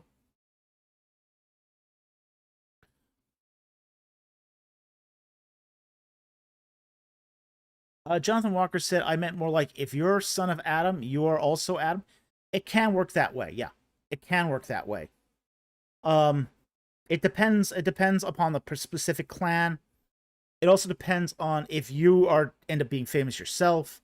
There's variables that play into this. But it is very common where if you are, say, of basically the tribe, like for example, the tribe leader of Ephraim, that's found in 1 Chronicles 6. Okay? He's the clan leader. He's the tribe leader. Leader of the tribe of Ephraim. He's not the original Ephraim that died in Egypt. He's the same. He's down that line of descendancy, but he's called Ephraim because he's the clan, the tribe leader. He's the chief, but not the progenitor. So,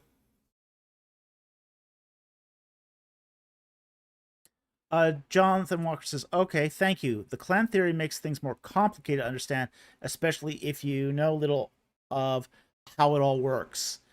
It's not a simplistic reading. I'll give you that. It's not a simplistic reading. But it does fit in with the context of the culture. We still see this stuff used in Bedouin society today. It's still being used. So, we see Ephraim's grave on tour.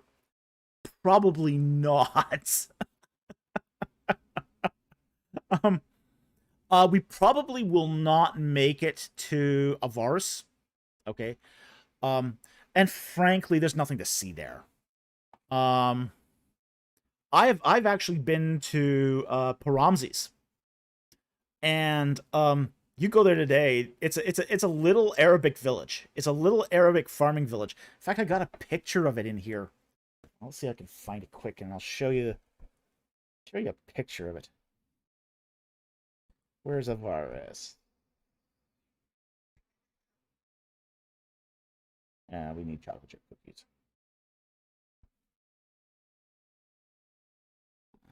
Is it? Oh no, that's probably at the beginning. Probably at the beginning. See if I can find this here quickly. There it is. Okay.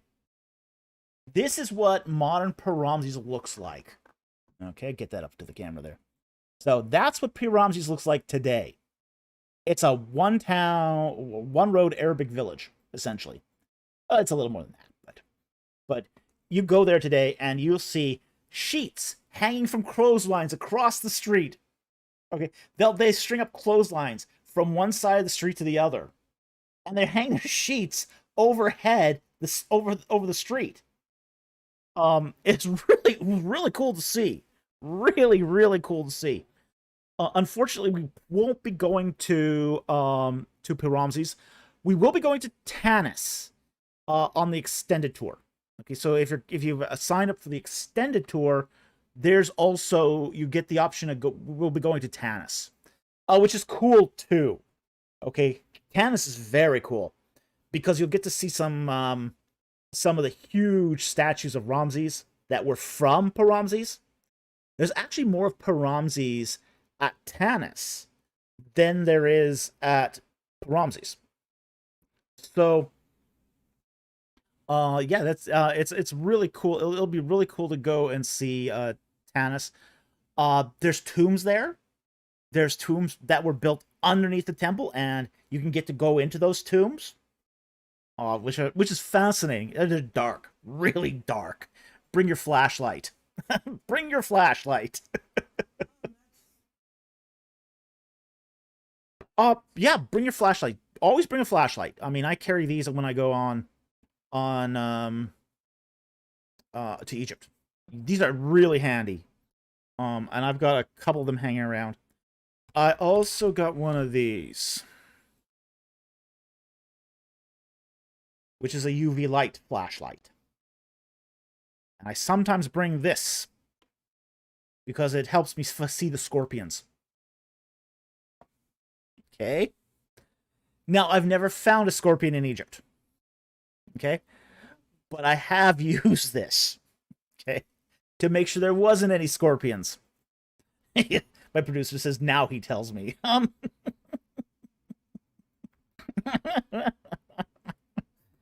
I've never seen in Egypt a scorpion or a snake. I know of Egyptologists who've encountered both. The worst I've ever encountered in Egypt is wild dogs. Okay. Wild dogs are nasty. They're nasty and they're everywhere.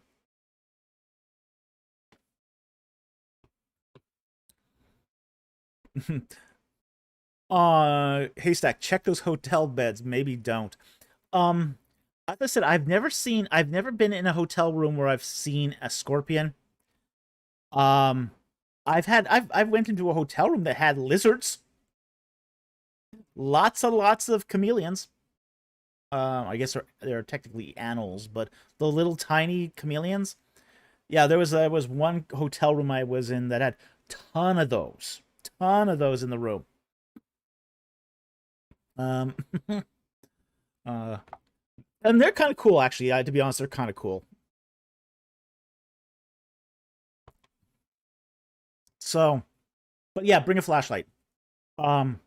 Especially to Tanis. You'll need it at Tanis. None of the if you want to take photographs, you'll need that. Photographs also require a photographic license too, so that's also important to keep in mind. They still, unless you take it on cell phones. Cell phones, they don't require a license anymore to take photographs with a cell phone. but they still require a license to take photographs with a camera. So, and this is just a money grab on their behalf. Okay, but still, really cool. Centipedes are wild. I've seen a centipede in Egypt. Yeah, that was wild. You'll see them in broad daylight, and they'll just race across the hot bricks. I mean, it's just really, really crazy. Okay.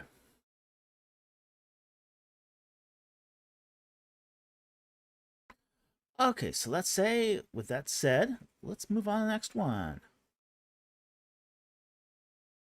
Next super chat here. Another 10 memberships from Jack Ray. Thank you very much for the sponsorship of the channel. We really appreciate it. It does so much help, and we're so thankful.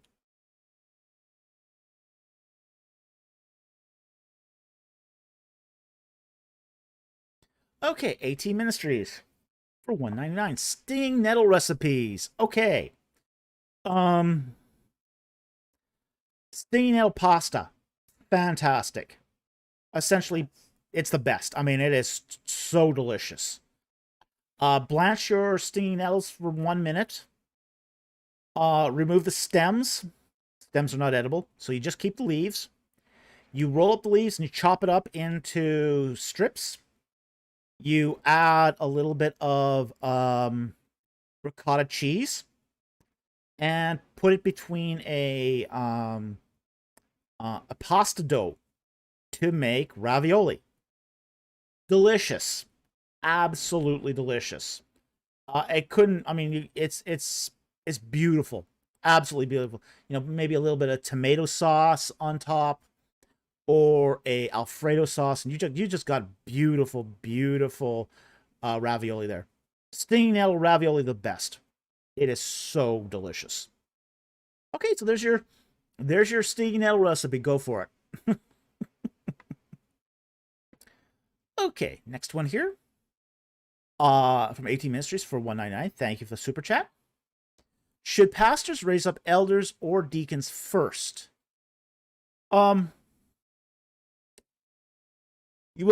Deacons will rise because you need people to take care of the needs of the church. Elders are a little more difficult. I think this is one of those things where you should do some, basically raise elders and deacons organically. See who rises to the challenge. See who shows talents in certain areas. You know, so I think it's one of those things where you teach, you raise up, and whether they raise up to deacons or elders is fine. It's perfectly fine. But I wouldn't go out of my way to raise up elders until you've got a clear view of whether or not they're qualified to be elders. You don't want to put somebody in an elder position who's unqualified. That's bad. That's really bad. It's not great to do that same thing to deacons too, though. You know, here's the thing. If you have a deacon who's unqualified, they can do some physical damage to the church. You know, like if, let's say, you raise up a deacon who's supposed to be the maintenance guy, but he's irresponsible. He's irresponsible. You know, that would have disqualified him to be a deacon. But you've raised him up to be a deacon, and he forgets to lock up the church at night. He does his maintenance and goes home and forgets to lock up the church. Now you got some problems. You know, you get some homeless guys coming into the church and wrecking the place. So you got to be careful here of raising people too fast. But as you raise them, some will show say aptitude that gravitates to deacons or elders. Okay, and you want to see where God is guiding them in their personal lives and in their spiritual walk. So that's I think that's how I would advise you there. Okay, next one here, also from AT Ministries for $4.99. Thank you for the super chat. Why do people use Joshua in Zechariah 2 as the Joshua to say that Messiah will be a high priest. What does Zechariah 2 mean? Kind of vague there, but I understand. Let's pull up the Bible here. So I believe it's at the beginning of this. Yeah, I know they often ascribe this to be. Okay. Zechariah 2.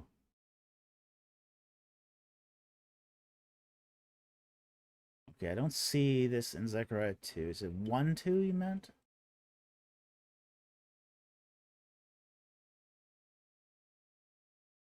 Nope. It would have been helpful if you were a little more specific about which passage this was.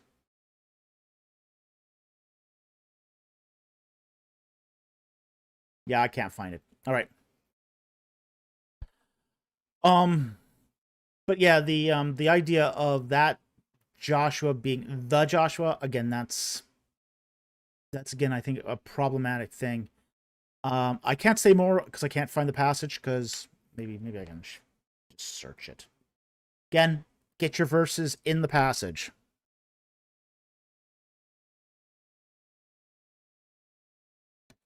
It saves us so much time when you do that.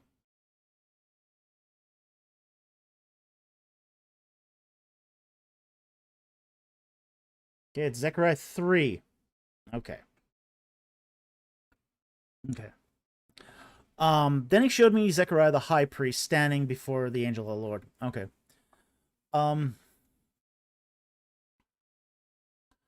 There's, I don't know why they make this comparison to Messiah, other than it may be typology. That this particular Joshua, but at the same time too, the original Joshua, is not a high priest. He's not. He's son of Nun. He's not a son of Aaron. Okay, so the original Joshua wasn't a high priest. This particular Joshua is of the line of Aaron. So, I don't know why people will try to. You got two things going on in this question. There's actually two questions sort of squashed into your first question. Is why do they assume that this Joshua is the original Joshua? And then why do they assume that this Joshua is the Messiah? It's really two different questions. This Joshua is not the Joshua of the book of Joshua. Okay. Clearly not. They're not related. But again, English readers have this literary fallacy that they keep falling back on, which is I encounter this name, and it's the one name fallacy. It's a rule that we find in fiction, in literary fiction. You know, you can't have more than one person with the same name. So when an English reader will read upon this, he'll say, "Oh, Joshua must mean the original Joshua." No, history doesn't work that way. History reuses names. So I think this is one of the problems we find with English readers, is English readers tend to conflate various figures based upon similarity of name. Okay, so that's one of the reasons why, say, people conflate this Joshua with the one in the book of Joshua. It's that conflation of name based on that literary fallacy. Now, why do they conflate this Joshua with the Messiah? Because in some ways, the text here is showing there's the high priest in very messianic terms. Okay, so he's a type of Messiah, but it's confusing typology with Christophany. Okay, this is not a Christophany. This is not the Messiah. This is a type of Messiah. And it's going to lead up to the ultimate Messiah. We've got here, again, to explain the whole what typology is. Typology is kind of physical prophecy. Okay. And for every typology or type, you get sort of three things. You get the archetype, that's sort of the original representative of the type. Then you get the types. So you got archetype, types, and antitype. Antitype is the consummation of the prophecy. So what we're talking about here is kind of a physical prophecy. So Joshua the high priest here is a type. He's not the archetype, and he's not the antitype. The archetype here is David. Is the David, or is the original high priest? Okay, that's your archetype. But your archetype is going to lead to your types. And Joshua here is a type. But he's not the antitype. He's not the consummation. He's just showing you what Messiah is going to look like through this physical prophecy. So I hope this helps. Thank you very much for the super chat. Very much appreciated. I hope that answers your question.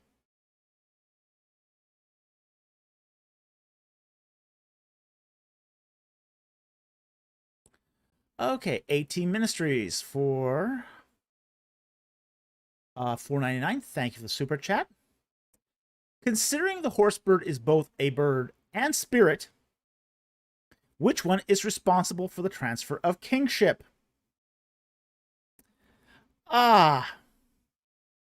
Yes.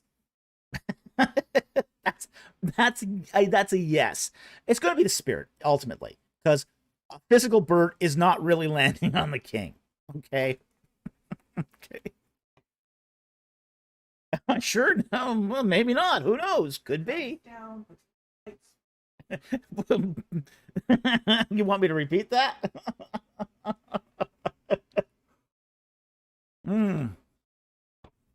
Yeah, so yeah, he's both a bird and a spirit.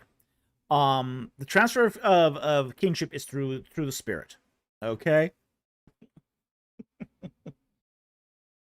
But it's not a physical bird landing on the back of his head. Well, that'd be interesting though if it was.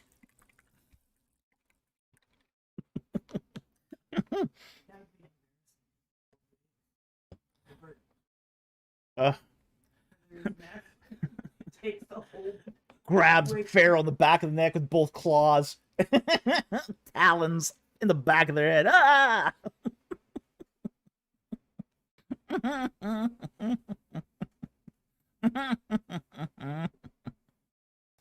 Yeah, so yeah, it's the horse spirit, the god that's transferring this, not the bird itself. But I'll tell you this, they are interesting to see. Darkblade, maybe that would be Horus's bad coming. Yeah, could be. Could be. Steals the guy's wig and flies away.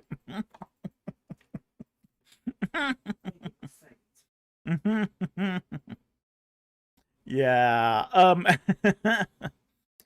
They are very interesting to see though. You see them more in Upper Egypt than Lower Egypt. You don't see them much in Lower Egypt, but you see them a lot in Upper Egypt. I saw 3 of them sitting on a telephone pole at Abu Simbel, like side by side, three Horus falcons. It was really interesting. Fortunately, could not get a good shot because I didn't have a telephoto lens on at that time, but very interesting, very interesting. Okay. 18 Ministries for $4.99. Thank you for the super chat. Why did Melchizedek bless Abraham? And why did Abraham give him 1/10 of everything? Genesis 14:18-20. Is there an ancient Near Eastern custom we're not seeing? All right, let's pull that up. Go to Genesis. 14 to 18. I'm going to start verse 17 here. Then after his return from the defeat of Kedorlaomer and the kings who were with him, the king of Sodom went out to meet him at the valley of Shavah, that is, King's Valley. And Melchizedek, king of Salem, brought out bread and wine. Now, he was priest of God Most High. And he blessed him and said, Blessed be Abraham of God Most High, possessor of heaven and earth. And blessed be God Most High, who has delivered your enemies into your hand. And he gave him 1/10 of all. And the king of Sodom said to Abraham, Give the people to me and take the goods for yourself. Okay. Now, there is a custom you're not seeing here. When an important priest gives you a blessing, okay, and these were not given out casually, okay? These were not given out casually. These were important events. And we don't see much about this. We don't think much about this today. Because for us, we throw around blessings like holy water, okay? People sneeze, you give them a blessing, okay? We bless them, at communion, or we bless them, just as a greeting. Hey, Bonbon, how's it going? So the idea of a blessing is really diminished in our society today. It's diminished in our religious society today. But back then it wasn't. It was a serious thing. It was you were making a serious appeal to your God to materially and spiritually bless another person. It was almost on the level of a vow. You are making a vow that you will your favor rests upon this person to their God. Okay? So what Melchizedek here is doing is making a kind of religious vow to his God, El Elyon, to say, Abraham deserves blessing. Okay? Do that for us. We're making an appeal to you, El Elyon, to richly bless everything that Abraham sets his hand to. Yeah. So Melchizedek here, and my producer had an excellent way of saying this. You're being a character reference to the God that this person is in good standing. Now, if you're wrong and you've just put a blessing on a bad person, that's going to negatively reflect your standing with El Elyon. God's going to come after you. He's not going to be happy with you. So, these were not done capriciously. These were very, very serious undertakings. To bless somebody back then is an incredibly serious undertaking.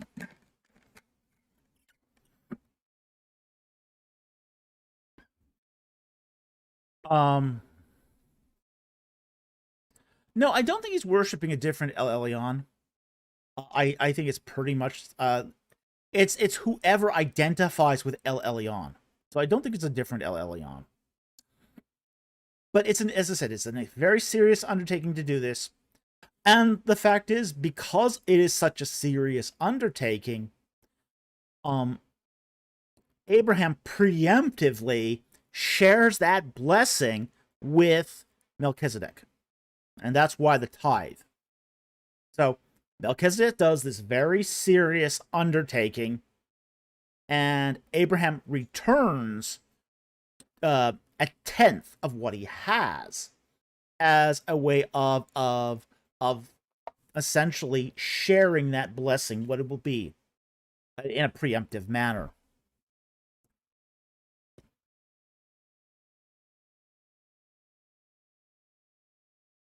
So, Jonathan Walker says, I know most common critics confuse El as God and El in Canaanite culture. Well, El means God, a God. Okay? El Elyon means God Most High. So there's that idea that whichever El this is, it's the highest one. Okay? So the El Elyon in for Abraham is going to, at least in an idealized sense, be the same El Elyon as Melchizedek. Okay, so there's going to be a one-to-one correspondence there. It may have different views of it. They may have different views of who El Elyon is. Just like, for example, today, there's still different views about who Yahweh is, who the God of the Bible is. People will have different opinions about that. That doesn't mean it's not the same God being referenced.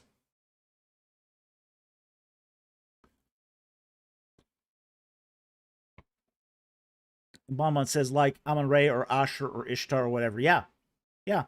Like Amun-Re of Thebes versus Amun-Re of Karnak. Of Medina Habu. Different. Okay, they're different, but the same. So, again, it depends on what you mean by different here, too. So, anyway, I hope that helps. Thank you, AT Ministries, for that super chat. We really appreciate it. But that is the custom. That blessings are serious things. You don't take them lightly. You're providing a character reference to the gods. You're asking him to bless Abraham. And in return, Abraham is saying, here's the share of how I've been blessed already.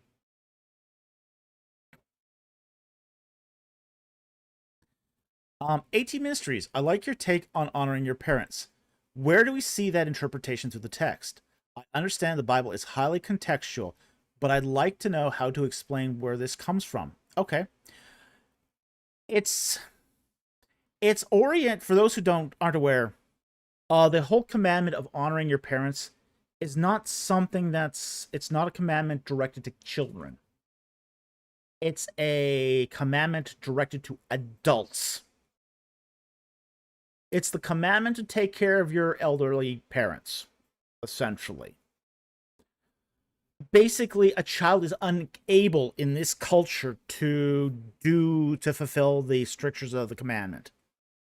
And the commandment is to care for your elderly parents, to honor them in that respect, to show them honor, and that they've lived a life well lived. Now, understanding that some parents are complete scumbags, you can't all really honor that, but you can honor them as far as their role in raising you, whatever that is. But it's a commandment for adults. It's not a commandment for children. It assumes that the particular person doing the commandment has agency. It has agency. A person who doesn't have agency cannot fulfill this commandment. So children, underage children, cannot fulfill this commandment. And frankly, the whole idea that the blessing that comes with this, which is that you may live long on the earth, really applies to adults. Okay? So, it's just a logical thing more than anything else. There was a paper I heard at ETS on this that was really good. You know, I don't know if he ever published it. I kind of hope he did. But it was basically, he made the point that if you don't have your own finances, and you don't have your own house, how can you pull this off? How can you pull this off if you're a dependent on somebody else? You can't. You can't do it if you're dependent on someone else.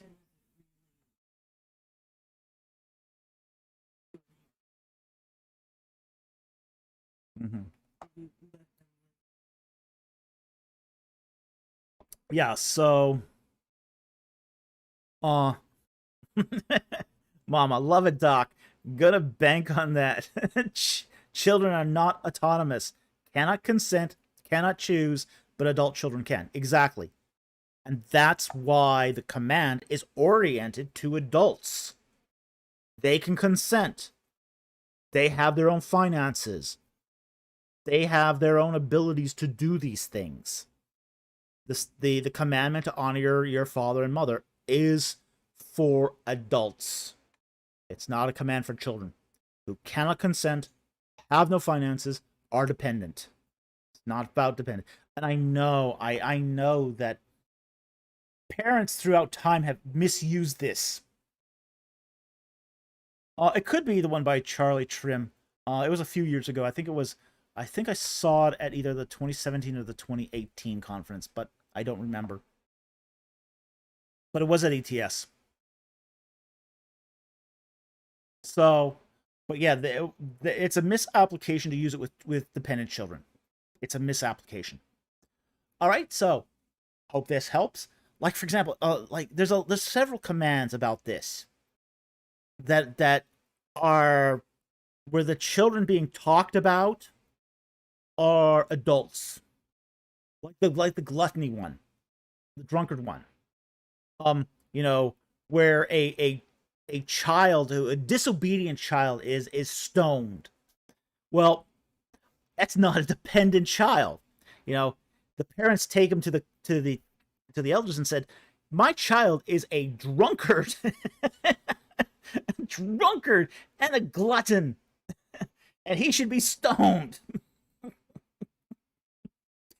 That's not a dependent child. Okay. Oh yeah, your 3-year-old is off in some corner getting hammered on wine. The 3-year-old's getting hammered on wine and eating more than his fair share.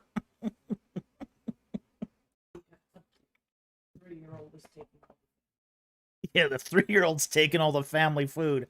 Stone him! Stone him!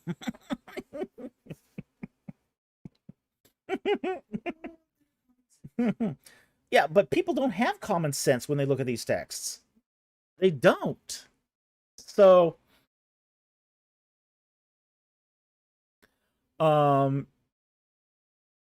yeah, that's it. That's the paper. Johnny Walker found the paper here. Honor Your Parents, a command for adults by Charlie Trim from Evangelical Theological Society, 2017, 17 pages. Yeah, that's it. That's the paper. So, yeah, it was a good paper. It was a really good paper. I was there when he actually delivered it. So, yeah, excellent. It was an excellent paper. Those were the last cookies that father snatched from the cookie jar.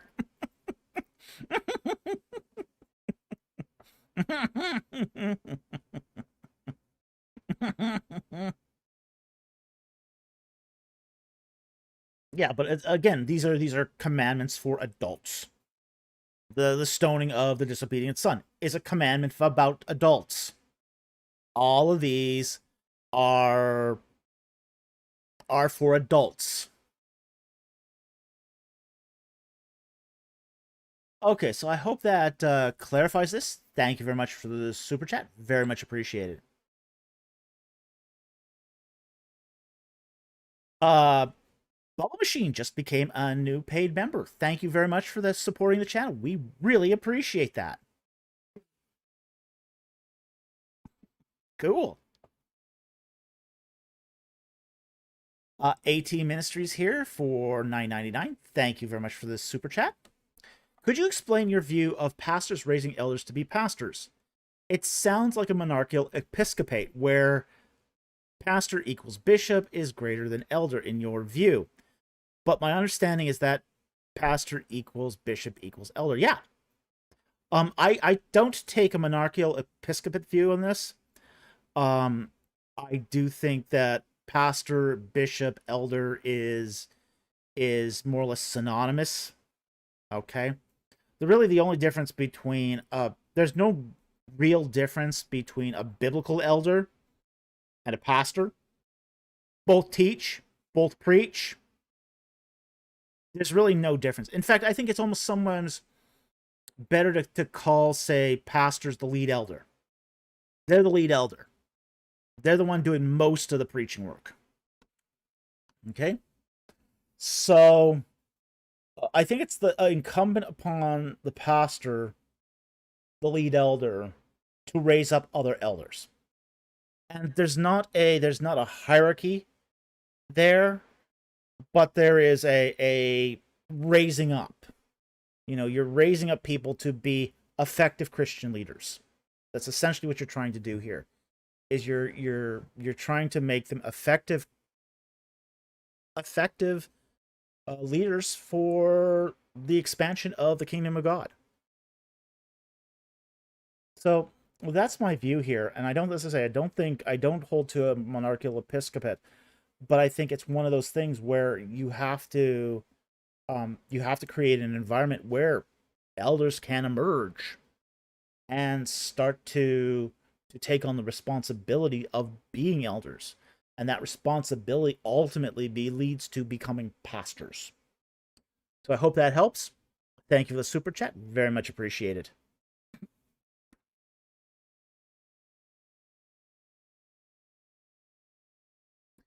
AT Ministries for $1.99.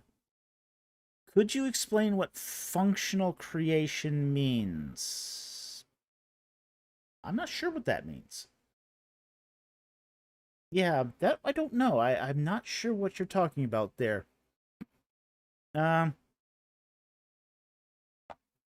Nope. Can't say I really understand the question.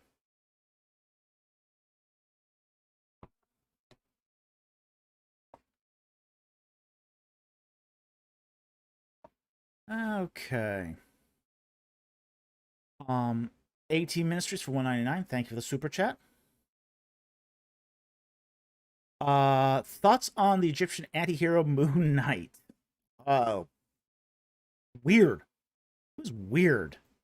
I think I watched season 1 of the Moon Knight. It was strange. It was strange. I couldn't really get into that. Some of the graphics were good. Some of the graphics were good, but you know, I just couldn't get into the comic all that much. So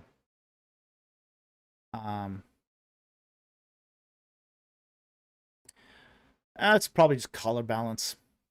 That's the problem.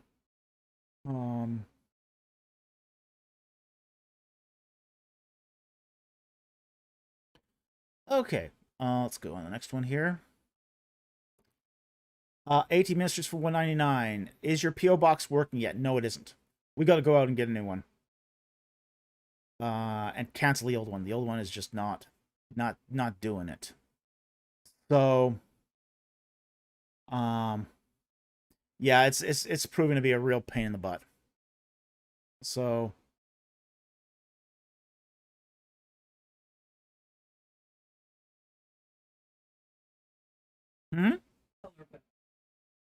yeah.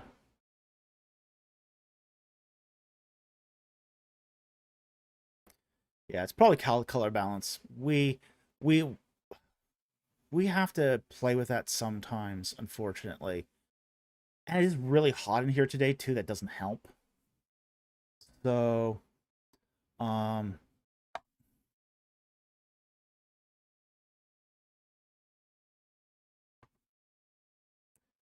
okay. Next super chat here is from AT Ministries from 199. Thank you, the super chat. How do the coals cover Isaiah's sins? We're not exactly told. We're told it's the coal is holy. It's holy. It's held by one of the fire angels, presumably a seraphim. and it is touched against his lips. And that would scare me silly too. I mean, a hot coal against my lips does not sound like a great... Yeah, speaking about it, by the burning. Yeah, it's by the burning, exactly. It's fire purification. That's essentially what it is. So his sins are being covered over by fire purification. So that's about the best as we can probably guesstimate here. It doesn't explicitly say, but we do know fire purifies. Fire will cover over sin, but it's just the exact mechanisms of this is not explained. Except that this is a holy fire. It comes from a holy censer. It's held by holy angels, and it's thus, say, in many respects, burning the taint of sin. Not getting rid of it, but burning the taint of it. Darkblade, hot coal on my lips would probably require medical attention. Yeah, probably. Not recommended.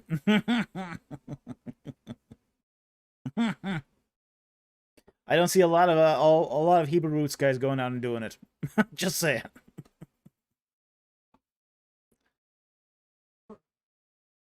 Yeah. True. 18 ministries for $1.99. Thank you for the super chat. Sponsoring a producer question. I've been thinking about that. She'll take you up on that next week. She'll have her own question next week. Okay? She's not used to getting questions. Because here's the thing. When we're at home, she asks me questions all the time. It'll be like 6 a.m. and 4 a.m. in the morning. And she'll go, I know, I can't go to sleep unless I ask this question.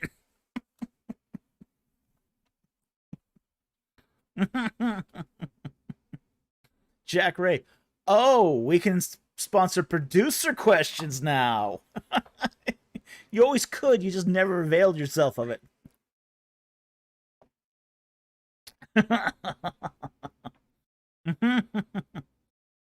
Jonathan Walker, make sure it's the first question in the video. Okay. Jack Ray rubbing hands together.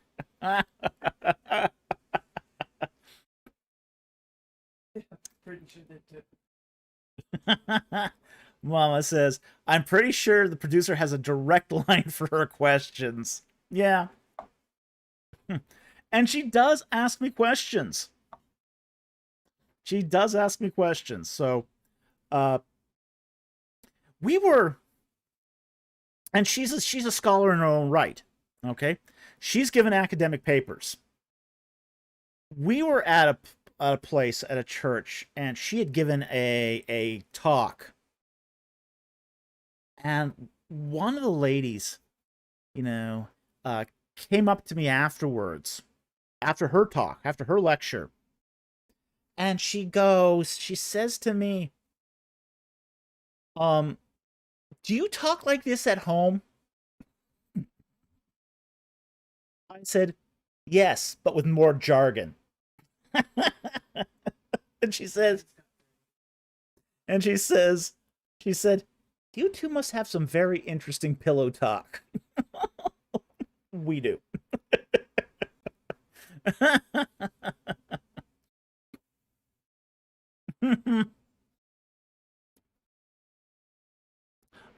Bon, Dr. Fox never sleeps confirmed. Yeah, well. Okay.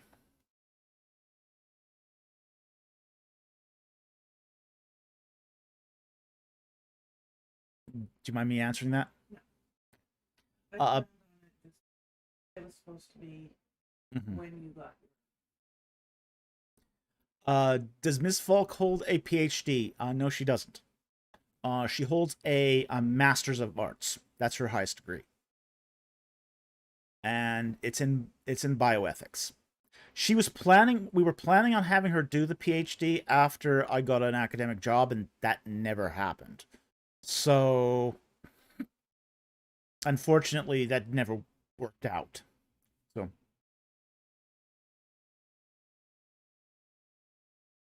Jack Ray, we did catch Dr. Falk out having not gone to sleep for at least 22 hours. Yeah, you did. Yeah, that was a long time. That was a long time without sleep. Yeah, it was over 24 hours. Well over. It was like almost 30 hours. Okay.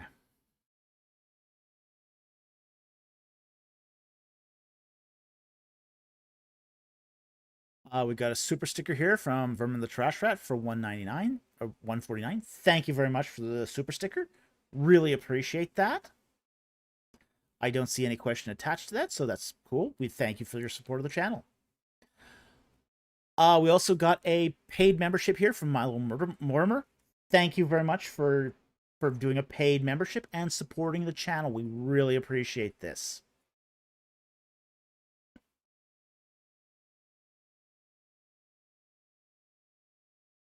Okay, Jordan Oric for $1.99. Thank you for the super chat.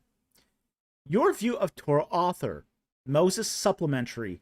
I take a supplementary view. I think that most of it is written by Moses. At least a large portion of it is. I think there's a core Moses set of documents. I think some of these documents were written by others, recording what Moses said. So I think there's amanuensis involved here. Basically secretaries that scribes who write down what you say as you say it. So I do think there's a core Moses to the Torah texts, but I do think there's also some supplements too. I think there are, like, for example, the death of Moses is a supplement. The text that, the bridging text that connects one of the documents to another is supplementary. I even think that you could even say that some of the laws might have been supplementary. That's even possible. I don't really go into that to great detail. Like, for example, some places in Deuteronomy could be supplementary as well. But I don't think it's... I don't see as strong of evidence for that. Okay? So, anyway, I hope that helps. Thank you very much for the super chat. Very much appreciated. Yeah, so I take a supplementary hypothesis in general.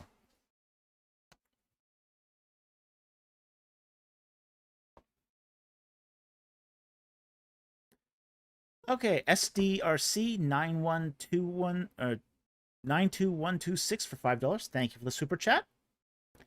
Nature magazine reported Pharaoh DNA from the time of the Exodus came from Palestine, Levant.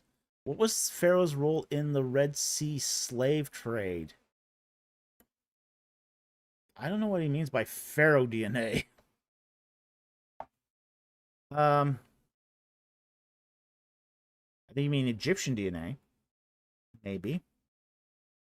I'd have to look at that paper. I don't know what that paper is. There wasn't really a Red Sea slave trade. There was, basically slaves were essentially prisoner captures. Okay, so it's basically the Egyptians got slaves not through trade, generally, but through conquest. So they would go, they'd conquer a city, they'd take a bunch of people and bring them back to Egypt. That's how they got their slaves.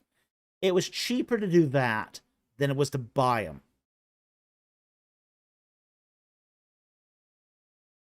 So for the Egyptians, you basically brought slaves back to offset the cost of slaves. So, because slaves are expensive. You know, there were, I think at the time of Joseph, it was 20 pieces of silver. That's a lot of silver for the Egyptians. It's a lot of silver for the Egyptians. So that's an expensive price to pay. And silver was not very common in Egypt. So,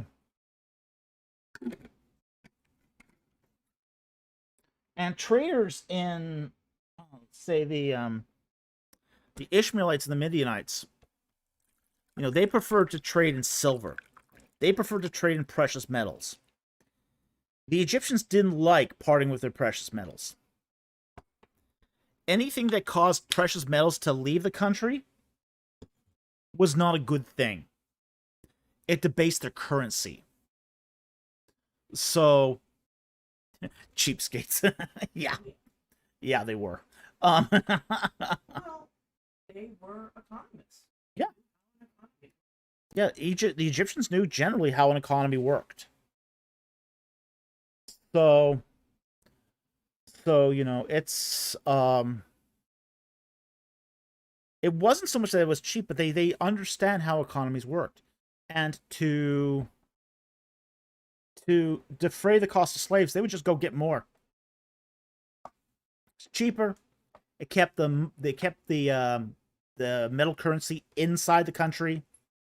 It was just better for their economy to do it that way. Okay. Bonbon. Most people with an PhD's evil equals evil soul. Do I have an evil soul? Bonbon, really?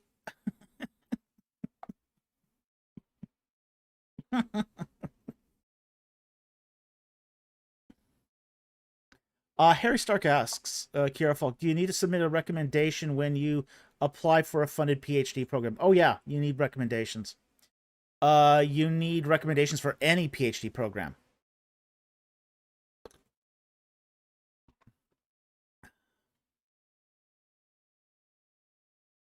Yeah, you need PhDs from ex-professors, essentially. And you generally need 3 of them. Waiting 10 years. Mm-hmm.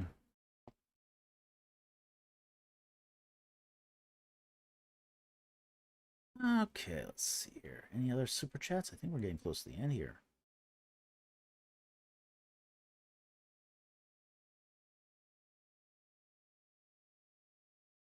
Oh, 2 left. Okay, next one here is from Koifos for $5. Thank you for the super chat.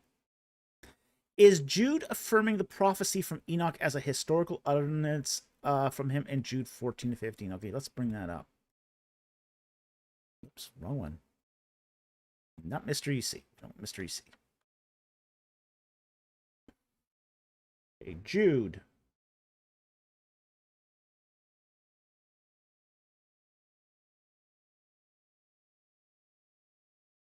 Verses 14 to 15. Okay.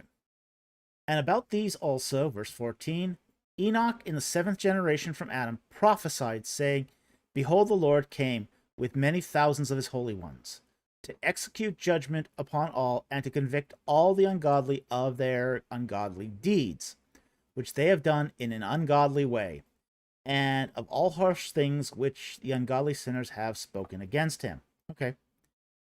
I think it's clear that Jude was reading from the Book of Enoch, which is not unsurprising since it's 4th century Apocrypha, technically pseudepigrapha. But it was also in the time too that people would think that not necessarily everything in, say, Apocrypha was historical, but that Apocrypha could at times capture historical things. There's truths there. So, I think it's just one of those things where you do see these truths sometimes come into the scriptures through the Apocrypha. And I think that's what's going on here. It's kind of like this. It's hard to be 100% wrong. It's virtually impossible to be 100% wrong. just like it's virtually impossible to be 100% right. And well, Jude is not Apocrypha, Addison. Enoch is. Okay? But this would be coming from the book of Enoch. So Jude here is taking, which is a work of Scripture. It's a work of Scripture. It's an inspired work of Scripture. Is taking a truth out of a piece of Apocrypha and then adding it in here. So, yeah, great. Even Ron Wyatt? Well, if he was trying to be truthful, you see, here's the thing. Philosophers would call Ron Wyatt a BSer. He's a BSer. He's not trying to be right. And he's not trying to be truthful. He's doing something else for his own ends. Ron Wyatt did it for money. He did it for money. He did it to take rich TV stations for a ride, to take wealthy churchmen for a ride. There was not an attempt to be true with Ron Wyatt. Just get the money.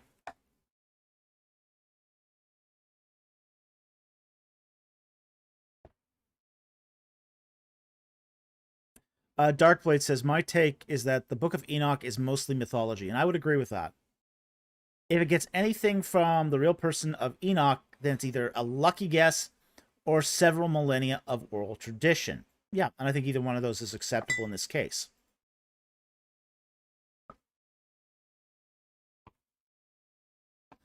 Bonbon asks, is the church still wealthy? Not necessarily, but there's always individuals in the church that are.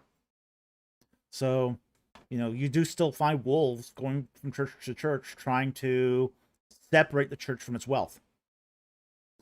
One of the things that I had to deal with when I worked at a Messianic Jewish congregation was the guys who would phone up asking for donations. They would be good. And we get this all the time. In fact, there was one guy I nicknamed LaQuinta Quinn. Didn't know what his real name was. Didn't care. But we on the phone ID, it would always say LaQuinta in. Okay, and he would call. He would call up, and he would ask if he could tap into the benevolence fund, if he could get a donation from the benevolence fund, because he was homeless and didn't have anything to eat and all that. It's like, yeah, you're calling from a LaQuinta inn. They're nice. Those were nice inns in the Chicago area. It's like, but what he would do, he'd do this. He would set up in a hotel for a while. And he would grift. He would call church to church to church to church, finding out where he could get donations. Bags of food, gas for his automobile, a check, nice cash donation, and he would basically then move to another town. Once he had hit all the churches in the local area, he then changed hotels to another town. This is also what church chat. Mm-hmm.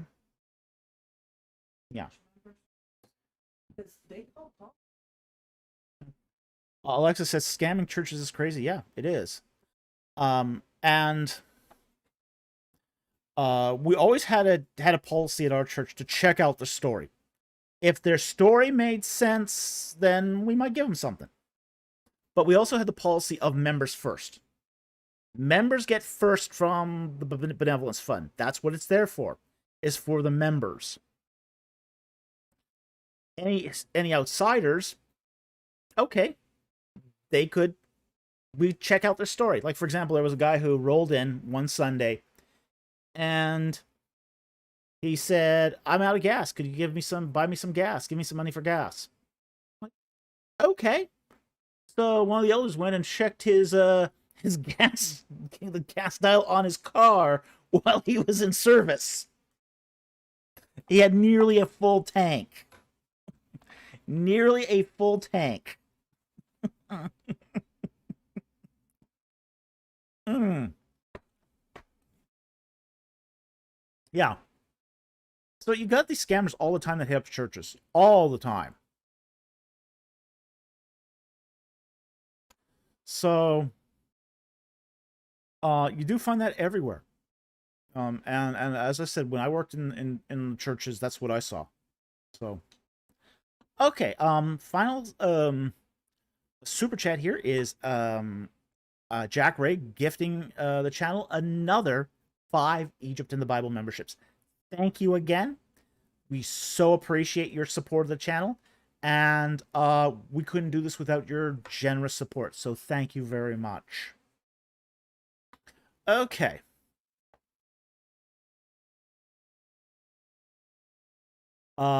Deacon, they then later stole some stuff. I don't love them. It's not unchristian not to love.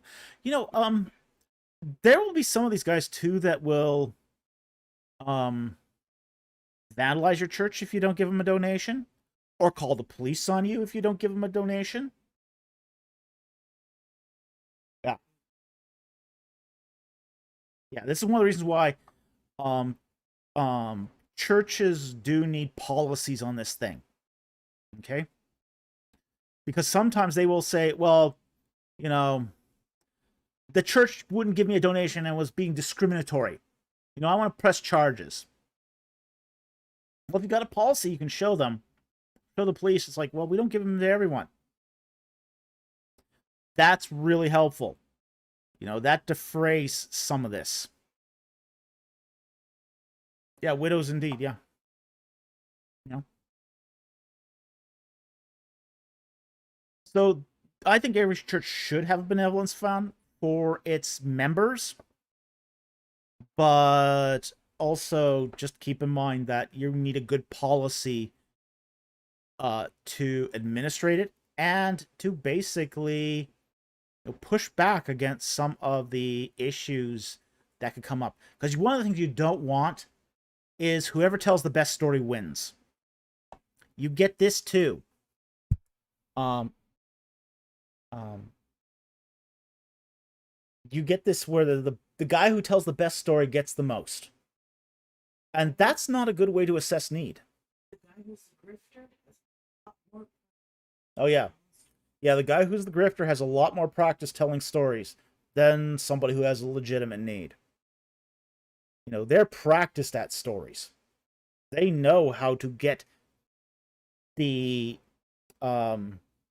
most out of their local churches.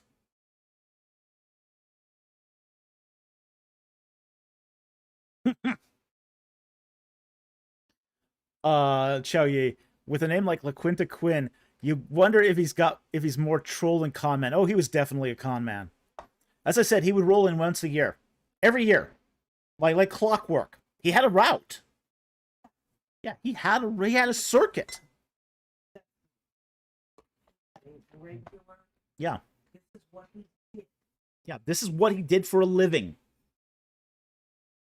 He conned churches for a living. And he would go from church to church, It's Christian. town to town. And the very next year, he'd show up again. Mm-hmm.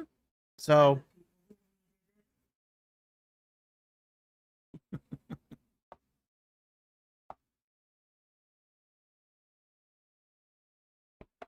okay, so that's all for the super chats here. So we're actually done. Kind of on a reasonable time here for super chats. Do we have any non-super chats? All right, let's start some non-super chats here.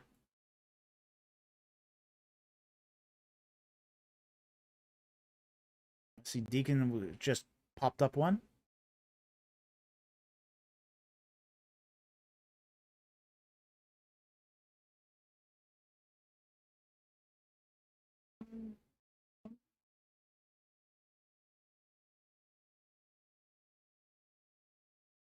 Let me just see here. Check that out. I don't know what he's talking about there.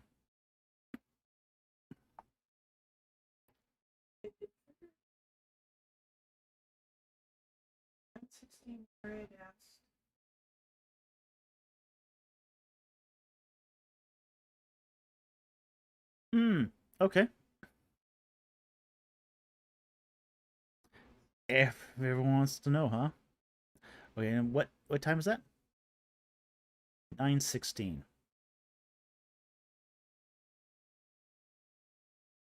All right, we'll take Jack Ray's super chat that just popped up in just a second here, because I'm already here. 9:16.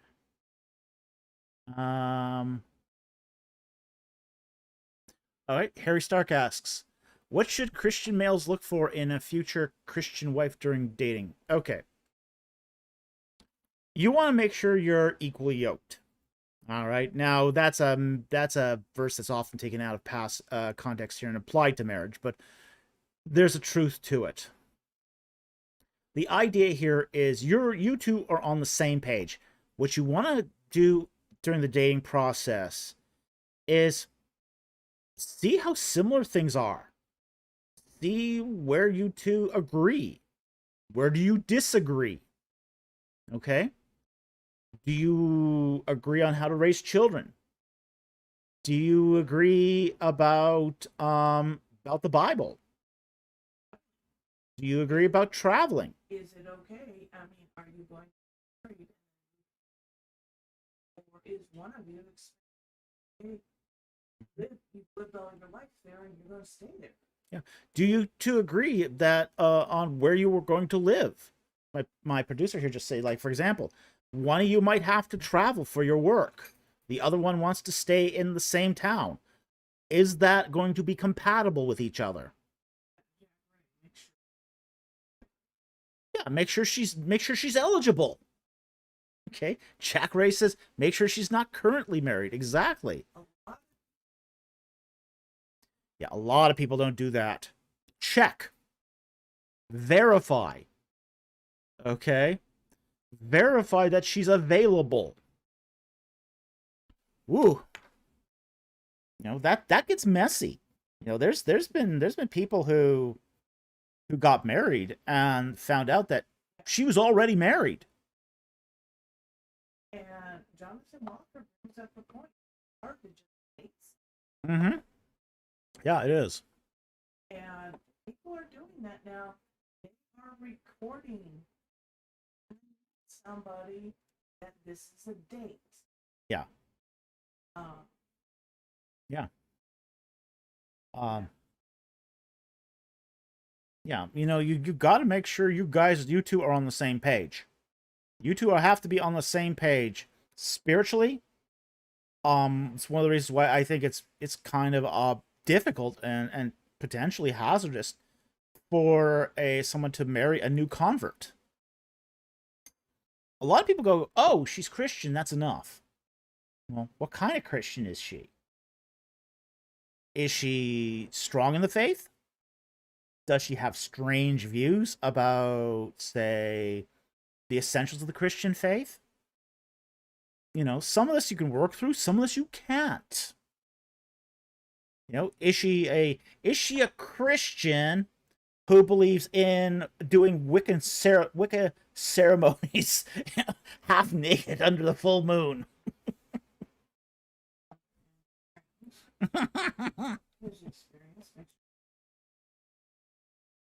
Yeah. You know, make sure she's not fooling around with someone else. Werewolves. Yeah, make sure she's not a werewolf or a vampire.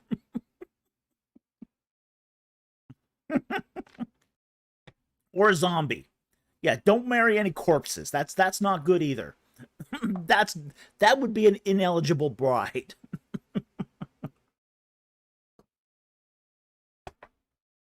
So that's what you want. You basically want to see where do you guys agree? Where do you guys disagree? Are the Jack Ray Vampire women will drain you. Yeah, they will. Yeah, make sure she's not part of a weird vampire murder cult either, you know, just saying. Oh, those are pretty rare, by the way. You know, when we did our study on vampire cults, we didn't actually find a single vampire murder cult, except for one. But We just yeah, they really disavow that though. But yeah, but make sure she's not part of a vampire murder cult. Okay, just saying. Except for one. Yeah, yeah, there was one. There was one. Where a young teenage boy headed a cult and had about 6 followers, and they would murder people and exsanguinate them. So yes, it was a thing, and they locked him up and threw away the key. So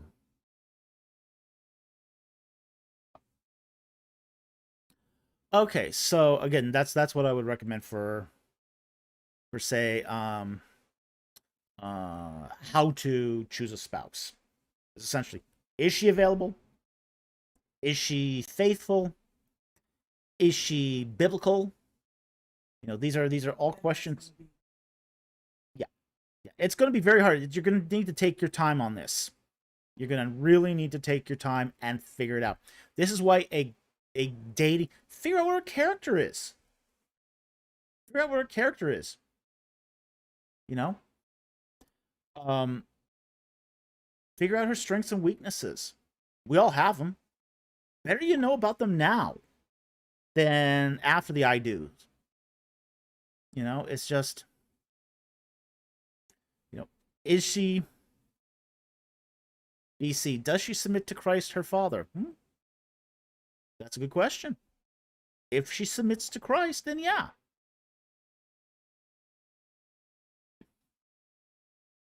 So, it's essentially an information gathering exercise. That's essentially what this is. and don't. Yeah, resist falling in love until you know this is the one. Resist that urge.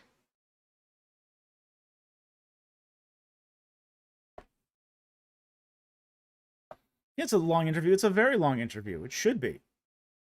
You know, this is the most. This is one of the. This is probably the most important decision you'll make in your life after accepting Jesus Christ as your Lord and Savior.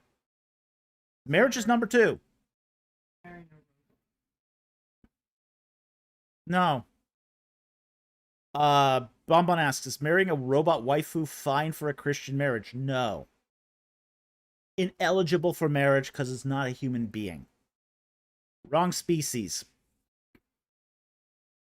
Wrong species. So what? Yeah, well.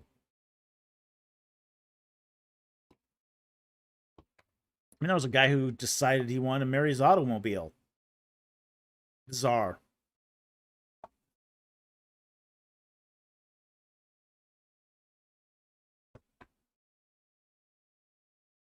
Yeah, it's an idol. It's a kind of idol. it is now. Yeah. Jack Race says, I think that falls under the idol category. Yeah. Yeah, I think so. I think that's where it is at the moment. That's the At the moment, yeah.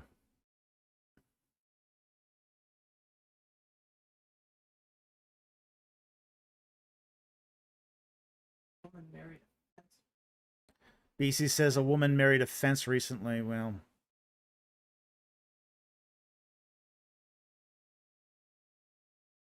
okay. Let's go on to the next non-super chat here. And I saw there was a super chat here from Jack Ray, who sponsored a question. He sponsored a bonbon question for $5. Thank you very much for the super chat. And he says, did ancient Near Eastern people compete and argue on which god was the true high god that lorded over all the other gods? Yes, they did. They did have competing theologies. They had They argued over this, particularly over the three main branches of Egyptian religion. And there were three main branches. There was the Amonist branch. There was the Heliopolis branch, the Memphite branch, and the Hermopolitan branch. Okay, so there's these three main branches of Egyptian religion. And they would argue over this. They would argue over which god is the highest and most important god. And you see this, for example, like in the the Shabaka stone, where it's the Memphite religion basically saying, hey, you know, our God is better than Amun-Re. Our God is better than Re. Okay? Our God thinks something and it comes into existence. It speaks and it is. And they're talking there about the god Ta, the creator god Ta, the mummy. Okay? And they're basically saying, yeah, our God's better than Re, because Re has to do a male function to create. And that's crude and icky. Okay? So, this was definitely something done in Egypt where people would argue over whose God was the best God. It didn't so often get into, say, priestly documents, but at the commoner level, at the sort of scribal level, yeah, they did this. They did this a lot. And there was competition between the various cults. Lots of it. There was competition for worshippers.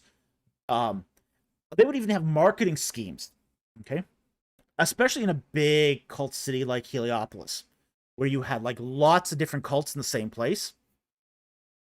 It was not uncommon for particular temples to have bribes to get worshippers to come. Okay? You would get there's one instance where a temple bribed basically was giving out free samples of pomegranate wine to get worshippers to come. So pomegranate wine is extremely precious, very it's not hard to make, but it's very scarce. You don't get much juice out of a pomegranate. So to make pomegranate wine, you need a lot of pomegranates. So to bribe people with something they've probably never tasted once in their lives, yeah, they must have packed the halls with that one.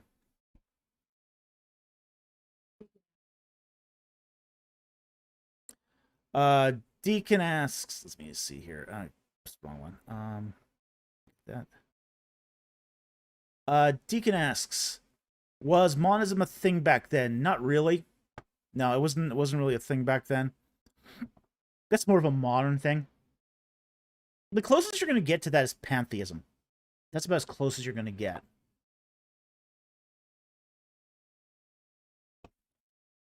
Okay, so that's probably as close as things are going to get to monism. Okay.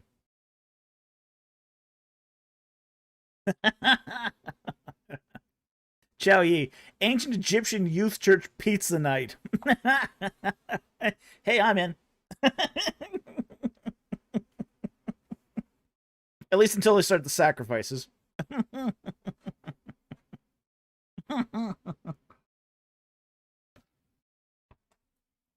Oh yeah, I'd love a piece of pizza right now. Not supposed to eat the stuff, but oh, I'd love a piece of pizza. I guess we could make fathead pizza.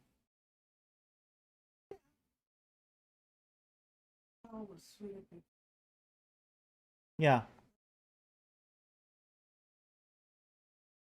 A fathead pizza? Yeah. Yeah, you pretty much have to do the pepperoni if you're doing a fathead pizza. You can't do the pineapple one. Because that would defeat the point. You might as well just make a bread pizza at that point.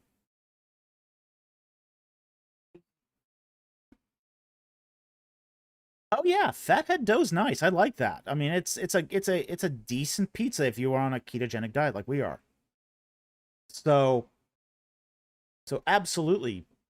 Uh, yeah, you can't do it with pineapple because pineapple is just too sweet. It's got too much sugar in it. So as much as I love pineapple on pizza, can't have it.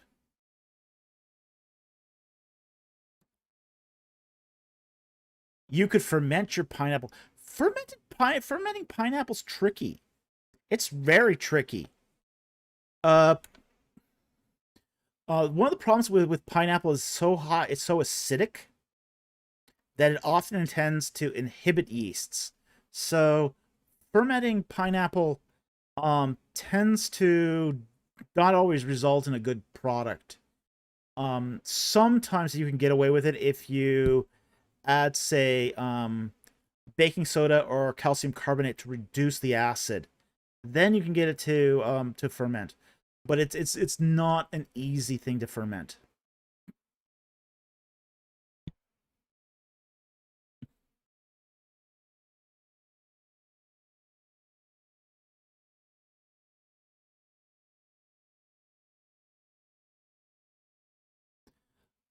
Make tepeke and use solids on the pizza. I've never made tepeke. Um, Drink from fermented pineapples called tapaki. Yeah, yeah, okay. I've never made it, but I just know it's difficult to ferment because we tried once or twice to make pineapple what's it called now? Cider. And pineapple cider is very difficult to ferment. You just do need to balance out that acid.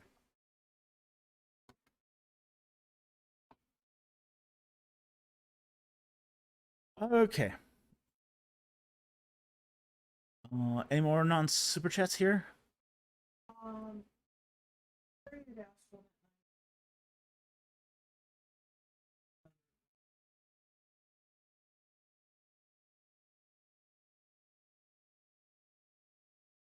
Do we really want to tee off the Catholics more this week? They're pretty angry at me over the shroud thing.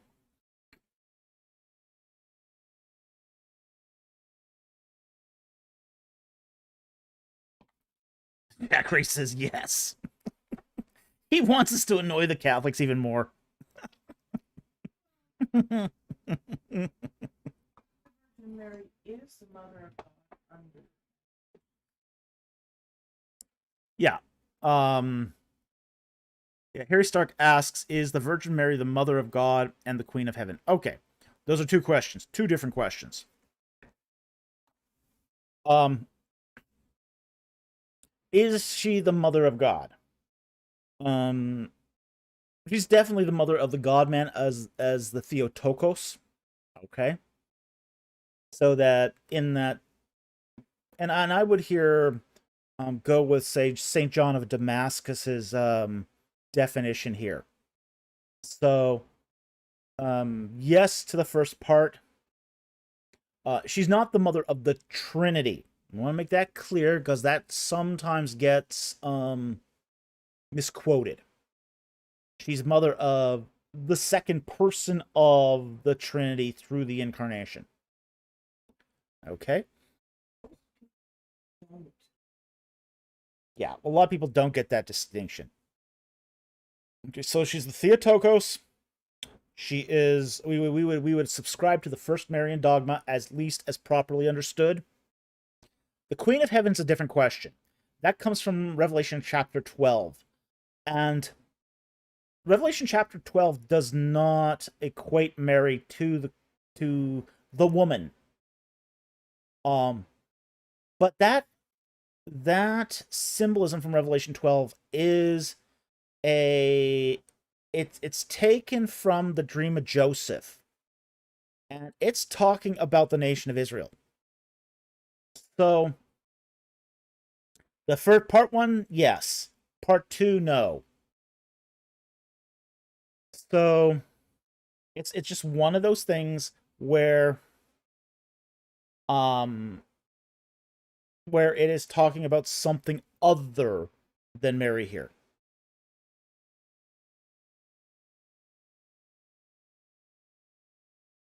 Okay, there's another super chat here from Jack Ray for $5. Thank you for the super chat. Can you expand the meta use in Proverbs 18:17 quote as it pertains to the Shroud of Turin discussion with a certain YouTuber? Oh, okay. We'll bring that up. Okay. Proverbs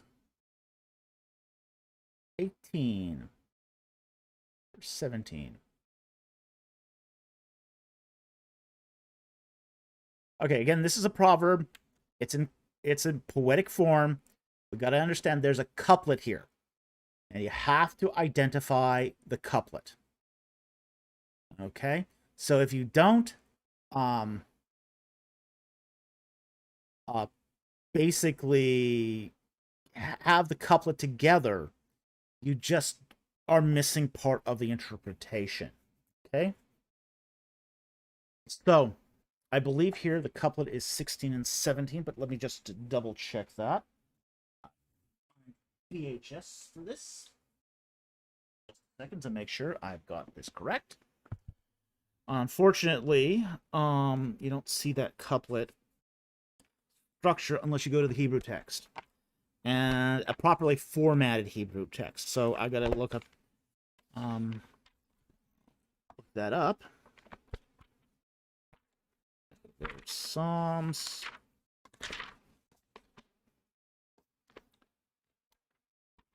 Job.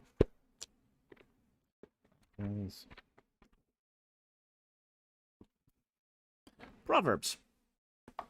Okay, Proverbs. 18.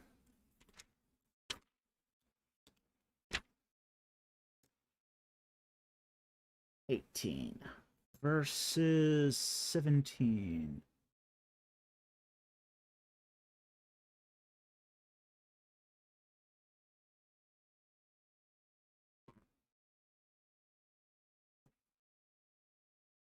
Okay. So it's the couplet is just contained to verse 17, it looks like here.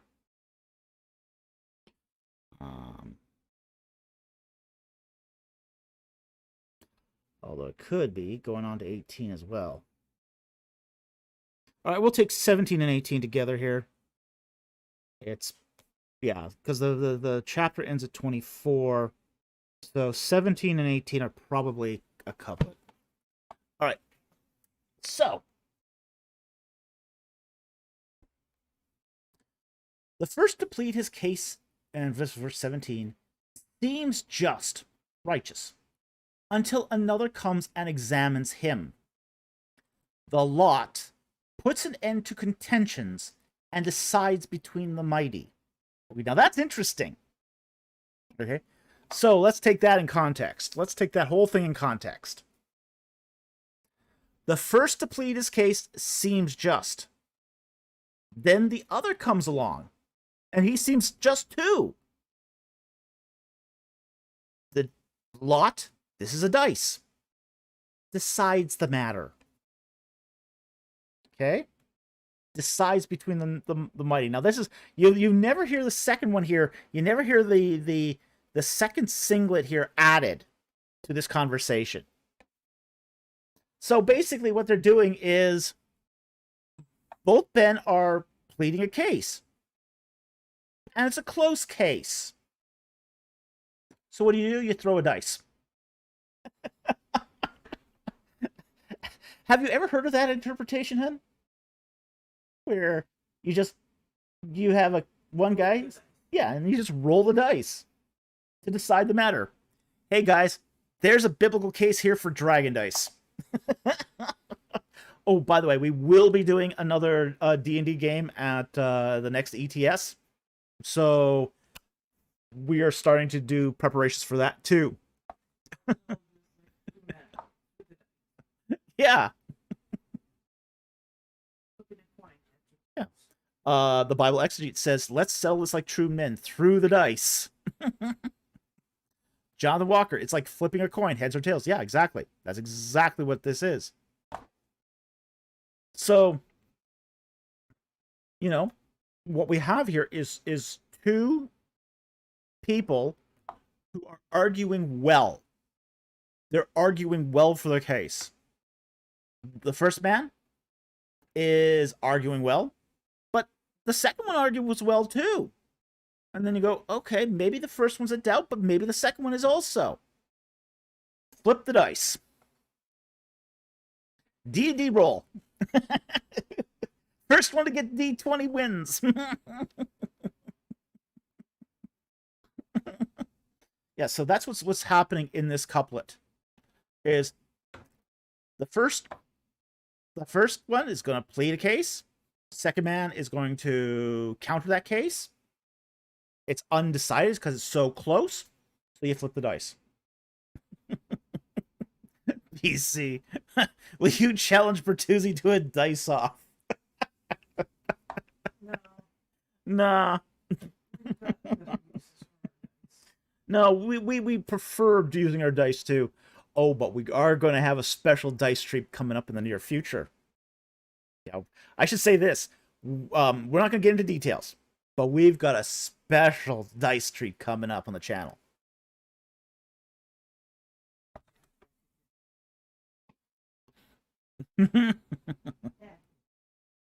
Ooh, Jack Ray, that could get dicey. Bad pun. Bad pun. Okay. So that should explain the passage. You've got two guys arguing a case. One seems perfectly valid until the second one speaks, but it's more of an equal contest. Who decides? The roll of the dice.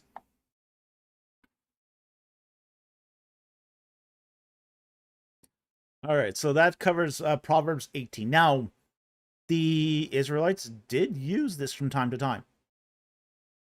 It was part of their religious life to use lots, as it were. You know, drawing lots. The drawing lots is basically a form of dice. Okay. Next non-super chat. Or are we at the end of them?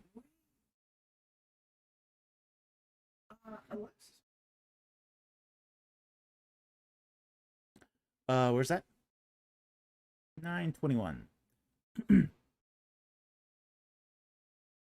Okay, Alexis asks, did Egyptians have wedding anniversaries? How do they celebrate weddings? We don't know. That's it. We don't know. Weddings in Egypt seem to be a civil arrangement. They're not a religious arrangement. They're a civil arrangement. You enter them through contract. Sort of. Agreement. Okay? And it seems to be, at least early on, a verbal agreement. So it's like, you want to get married? Do you want to get married? Okay, let's do it. It's about like that. And divorce was the same. And divorce was the same, which was, I divorce you, I divorce you, I divorce you, and that's divorce. And kick him out the door. You have to kick him out the door too. Yeah, so it's weddings were a lot more casual in Egypt than most people would think. They are not religious events. They're not religious ceremonies. They are entirely contract agreements. And people didn't celebrate anniversaries. They also didn't celebrate birthdays. We have no records of people celebrating a birthday or an anniversary in ancient Egypt.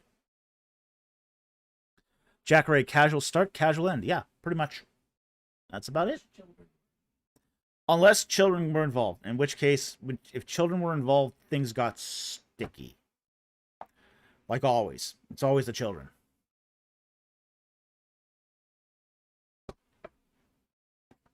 Okay.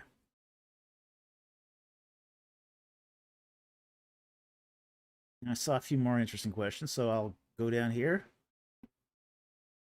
and take a look.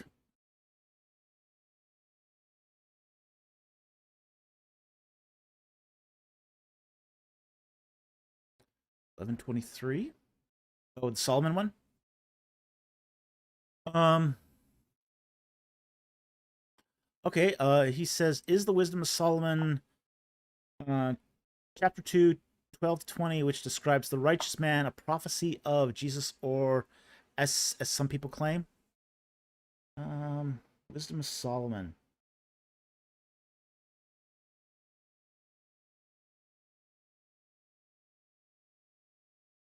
Now that's going to be Apocrypha. So I believe, unless you're talking Ecclesiastes here. I think the Wisdom of Solomon is Apocrypha, but I'm not quite sure.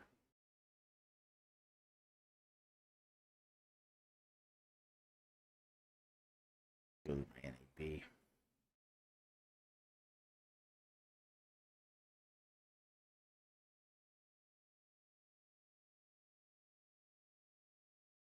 Yeah, Wisdom is Apocrypha. So, verse 2.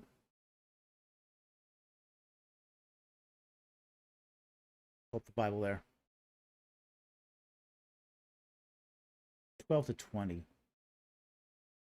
Let us beset the one. So this is from the Wisdom of Solomon. It is Apocrypha.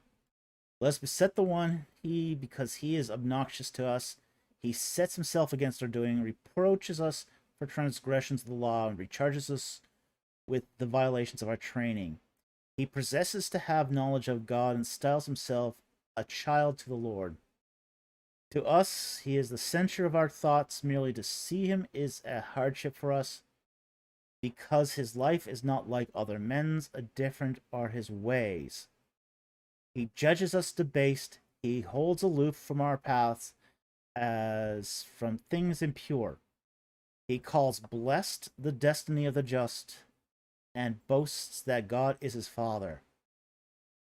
Let us see whether his words are true. Let us find out what will happen to him. For if the one be the Son of God, he will defend him and deliver him from the hands of his foes. With revilement and torture, let us put him to the test, that we may have proof of his gentleness and try his patience. Let us condemn him to a shameful death, for according to his own words, God will take care of them. Okay. Well, it does sound very much like it's taken from, say, works like Isaiah 53. So it could be one of those things where it's an interpolation of, say, other scriptures. It does seem to be kind of like, I do see some strong similarities here between Isaiah 53, Psalm 2, those sorts of things. So it could be an interpolation. Is it a prophecy? Hard to say, but it's looking to me like it's an interpolation. But it seems to be a messianic interpolation. So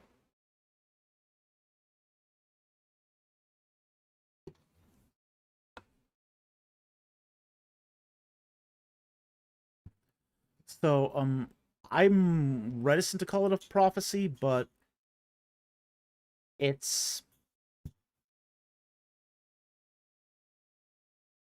would be one of those things where I think it's probably more likely that it is an interpolation.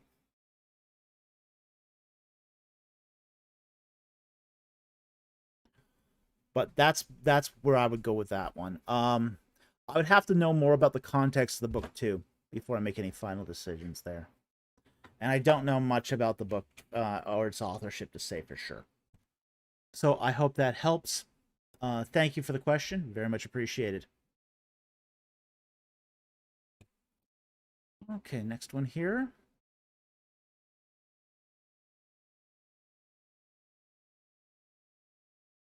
Harry Stark, do dogs and bunnies go to heaven? I think some do. I'm happy with the whole concept of dogs and bunnies going to heaven. I think it's a matter of some going to heaven. I don't think it's necessarily all of them. Or at least their equivalent of heaven. We have to be cognizant that there might be a special place for them. I've taken sort of the view that um, that what happens is when an animal is raised by human beings, it takes on certain characteristics. Like, for example, it can know when it's doing right or wrong. You know, when our bunny sneaks up on the couch, she's not supposed to be on the couch. And we look at her and she knows, she stops. As soon as she sees me looking at her, she knows she's not supposed to be there. And then she'll sort of creep back. She knows she's being naughty. Well, if they can make that that moral judgment that they're doing what they're not supposed to be doing, then there is moral agency. And if there's moral agency, there's something there worth preserving. Maybe not the same moral agency that humans have, but moral agency nonetheless. That attribute that's worthy of preservation would then perhaps persist into the afterlife. So I think that's a pretty good basis for saying that animals do go to heaven.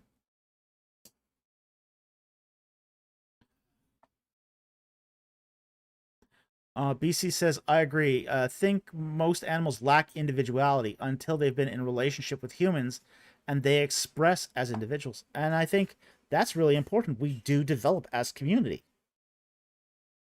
Human beings develop as community. Animals, when they're part of our community, will also develop. Yeah. And there's also, my producer also brings up a valid point here too, is we're not going to be staying in heaven forever. We're going to end up on the new earth. Well, animals will be on the new earth too. So, new earth isn't just for us. Alexis, that's good insight for the case of animals in heaven, actually.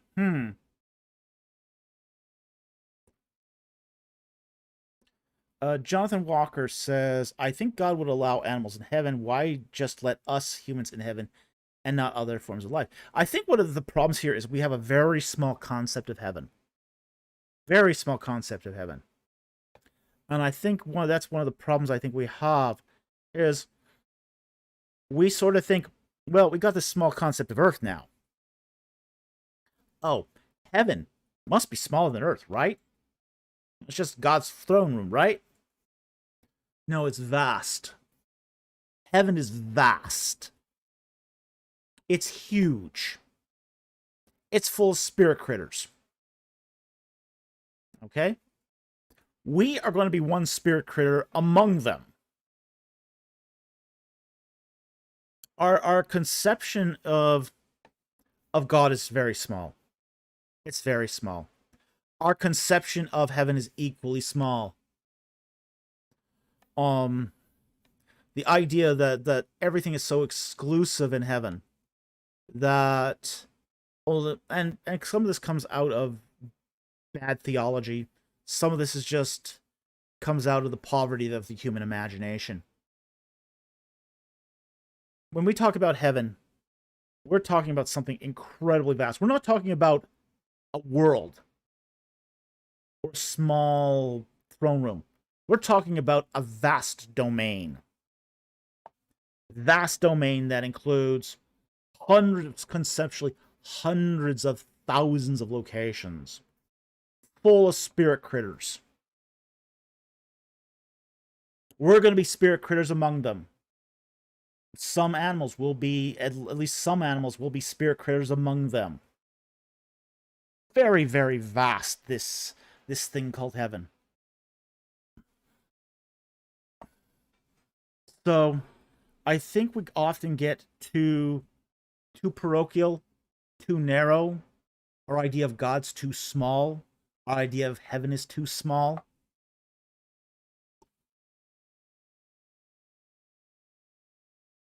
Jack Ray says maybe make a clip of this question and answer as a video. Yeah, maybe we could do that.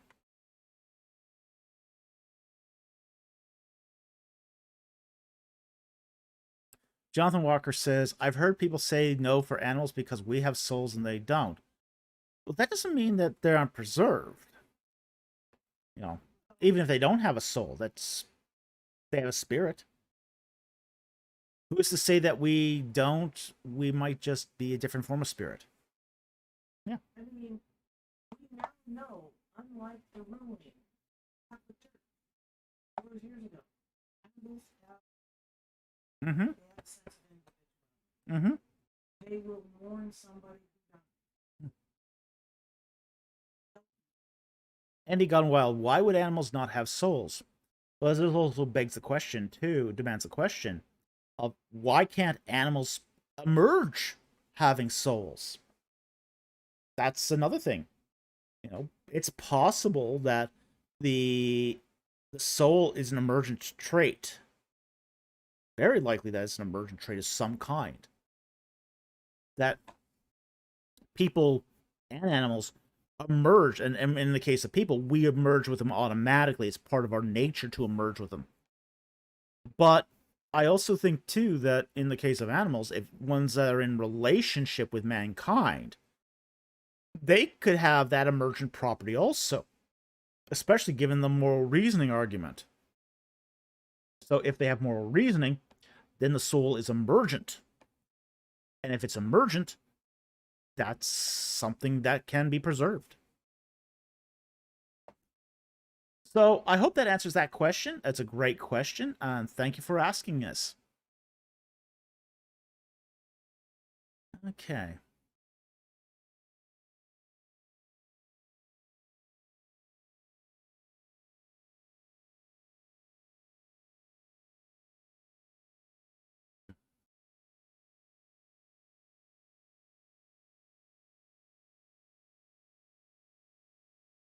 Gonna scan here for any more non-super chats.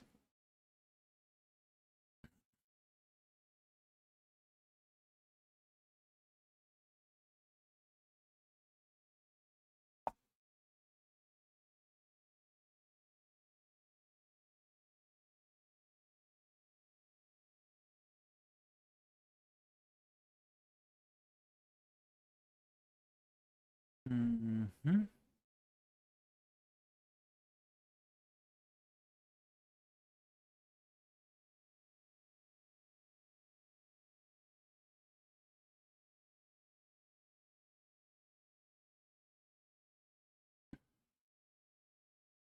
Mama asks, this reminds me, have you read of any of Randy Alcorn's books? His fiction or his nonfiction? He has angelic characters in some of them referring to God as El Elyon. No, I haven't read any of his books. I have not read any of his books. He's not an author I've read a lot of, so I can't really say. Okay, I see the super chat here.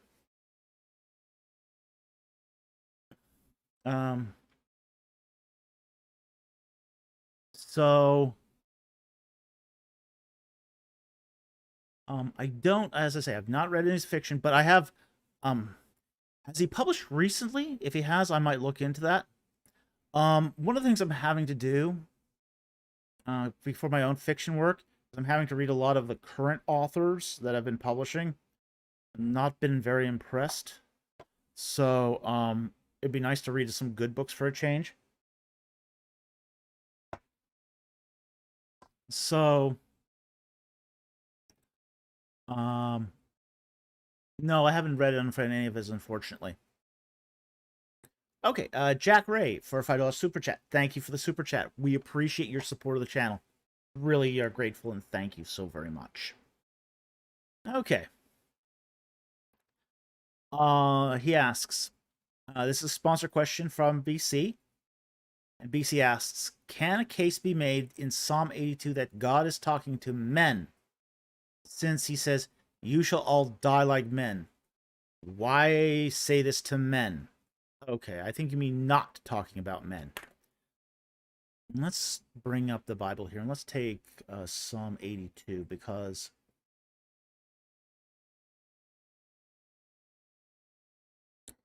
here's one of the things we have to be really, really cognizant of when we talk about comparisons. We have to be really careful about this because I see this a lot in biblical interpretation, which is just because a like is used does not mean something is that thing or is not that thing. And let's read the passage first. Okay, so Psalm 82. A psalm of Asaph. God rises in the divine council, gives judgment in the midst of the gods. How long will you judge unjustly and favor the cause of the wicked? Selah. Defend the lowly and the fatherless. Render justice to the afflicted and the needy. Rescue the lowly and the poor. Deliver them from the hand of the wicked. The gods neither know nor understand, wandering about in darkness, and all the world's foundations shake. I declare, gods though you be, offspring of the Most High, all of you, yet, like any mortal, you shall die. Like any priest, prince, you shall fall. Arise, O God, judge the earth, for yours are all the nations. Okay. I think here, that whole comparison, that you shall die like any mortal man. Okay? We got to be very, as I said, really careful of these comparisons. Like, for example, we sometimes hear this argument in Genesis 3, where it talks about the serpent being more crafty than any of the beasts of the field. And people will make this say, well, he's being compared to the beasts of the field. Therefore, he's a beast. No. It's a comparison. It's a like comparison. The same thing's going on here in Psalm 82, verse 7. You are like any mortal man, in which case you'll die. Like any prince, you shall fall. So this can be applied to a divine being or a mortal being. It could be either. The like comparison is not distinct enough to make that determination. Okay? So here, when we look at, say, the divine council, and it does talk about the divine council, and it's God giving judgment in the midst of the gods. He's giving his judgment here. But he's not saying that this is judgment against the divine council. Okay, so that's a clarification here that we have to make in verse 1. It's not necessarily against the divine council. So first thing is we get on verse 2. How long will you judge unjustly in favor of the cause of the wicked? All right. Now, that in that particular case, that could be applied to divine council or not. Verse 3. Defend the lowly and the fatherless. Render judgment to the afflicted and the needy. This is sort of out of the purview of the divine council. Okay? They're now deacons. Yeah, they're being made deacons. The divine council, they're creation deities. Okay, and I don't mean creation deities as in they made creation, but they were made because of creation. The divine council were there to support creation. So when the primordial so when the chaos monsters are vanquished, they are vanquished. When the chaos monsters are vanquished, the divine council is supposed to rush in to keep supporting creation. So that's their job. The job of the divine council is to prop up creation. That's what they're there for. That's what they're supposed to do. It's their job. So they're not involved with defending the lowly and the fatherless or giving justice to the afflicted and the needy. That's somebody else. Verse 4, rescue the lowly and the poor. Deliver them from the hand of the wicked. What does a primordial deity have to do with this? Nothing. Absolutely nothing. This is something that's done by human judges, not by essentially primordial creation small g gods. Verse 5, the gods neither know nor understand. Okay, yeah, that's they're basically saying, hey, okay, yeah, this council of gods, they don't care. It's for them, this is irrelevant.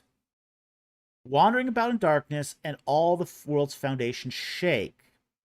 Yes, the world's foundations shake because they are creation deities. They're there to prop up creation when the chaos monsters are vanquished. So, okay, then what we got here is that these gods are propping things up. They don't care about the affairs of humans. That's not for them. They don't understand. They don't know. They don't care. Okay. Verse 6, I declare, gods though you be, and offspring of the Most High, all of you. Okay. This is amphibole. This here is amphibole. It's referring to both. It's going to refer to those primordial gods in verse 5. And it's also going to refer to, say, the human judges in verses 3 and 4. So it's amphibole. It's being used in both ways. Yet, like any mortal man, any mortal, you shall fall. Like any prince, you shall fall. Again, it's amphibole. It can be both. It can be both applied to, say, gods who have those primordial gods that have sort of stepped out of line. They've abandoned their abode. It can also apply to human judges that are judging unfairly. And finally, verse 8. Arise, O God, judge the earth, for yours are all the nations. Okay. The earth is being judged here. So we start off with the nations, the divine council, and we end the psalm with the nations. Okay? The earth being judged. The divine council isn't the earth. It's not part of that. It's something else. So it's very, very clear by verse 8 that what we have here is an amphibole. This whole passage is a giant amphibole that sort of blends from the gods, the divine council of gods, into human judges. So I hope that makes this clear. Thank you very much for the super chat. Very much appreciate it. And thank you for that question.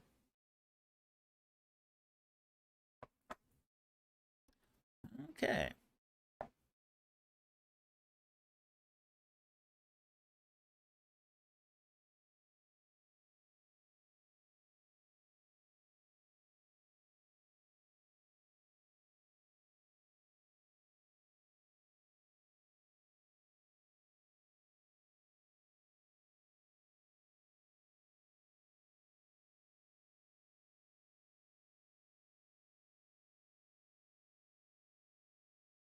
We are probably even close to the end of the non-super chats here. We need a food war. In the night on a food war.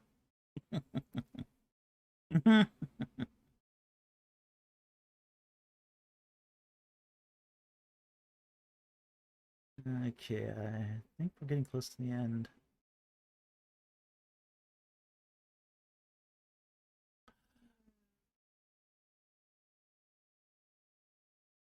Yeah, I think we're pretty much done with talking about the shroud. I'll take this one though from Deacon. Why can you talk about art depicting Moses as horned? Yes. Um, in the Bible, in certain verses in the Bible, it talks about Moses having keren, horns. And very, very literally, when early Bible translators, especially those of the Vulgate, translated the Hebrew scriptures, they were interpreting keren as being horns, just like you find on cows or horned altars, all that. Now the thing is that keren has two meanings. It has two meanings. It's one of those words with a broad lexical range. Okay, like every word in Hebrew. Every word in Hebrew has broad lexical range. It's not like Greek in that respect. I kind of wish it was. Hebrew sometimes a little more precise, like we find in Greek, but it's not. So in the case of keren, it can mean two things. It can mean horn, or it can mean to shine. So yeah, so basically what they do is they misinterpret the passage that says there was Moses' face shone. It had glory. And basically said he had horns like a cow. Okay. But this is why you find it so often depicted this way in especially medieval and Renaissance art. And it was because they didn't understand the Hebrew lexical scope as well as we do today. So you won't find very, very many exegetes anymore saying that these are horns.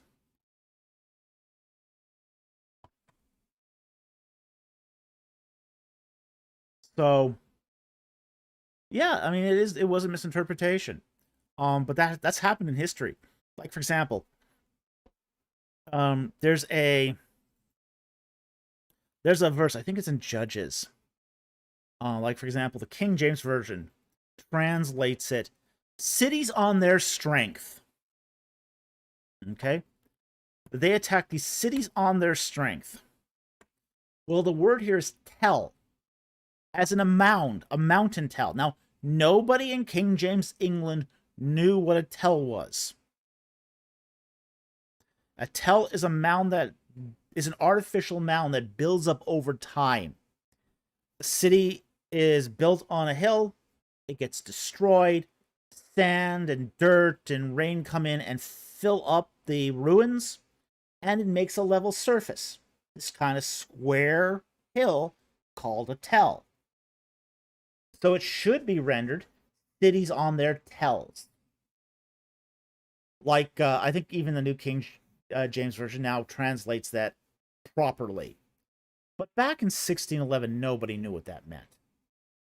You know, nobody in the King James translation committee had actually been to Jerusalem.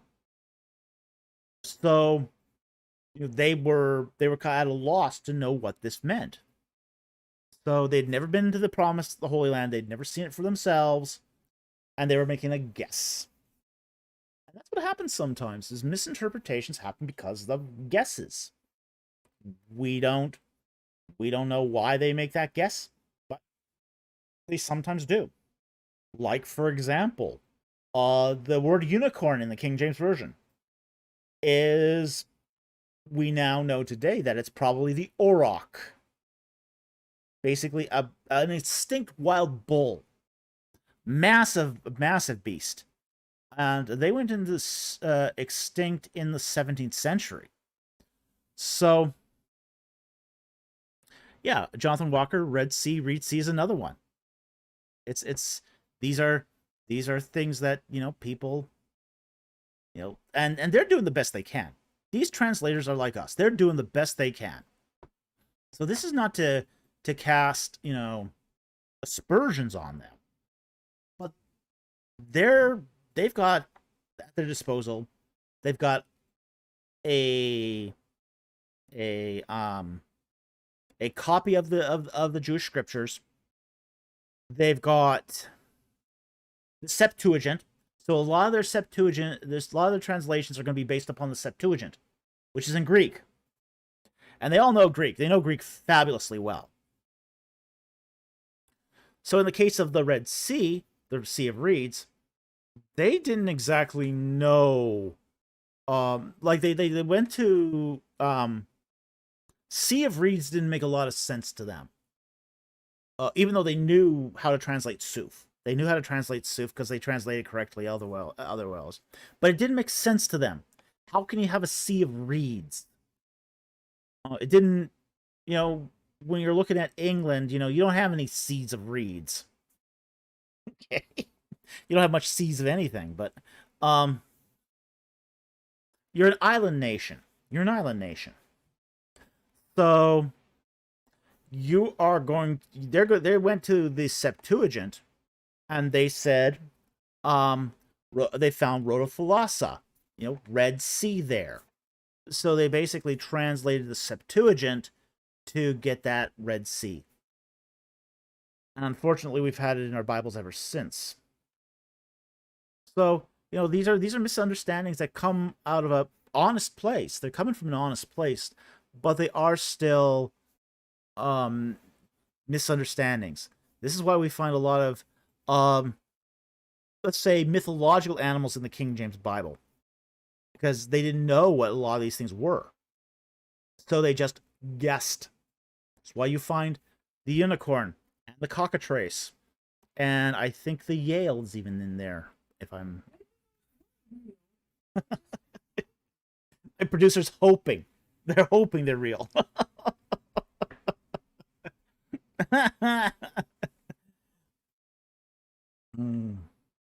Jack Ray says, Irish Sea isn't a sea of Irishmen? Could be.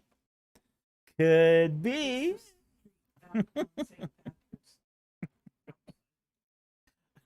it's the Irishmen after St. Patrick's Day, all lying on the ground.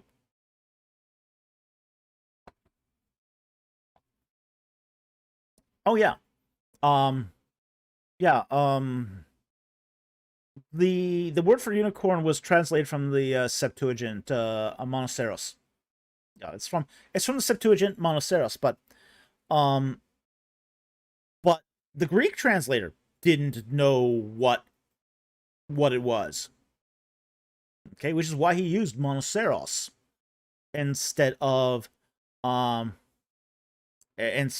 say the auroch. Because he didn't, even the translator of the Septuagint didn't know. So, no, I don't think it was a rhino either. No, I don't think it is.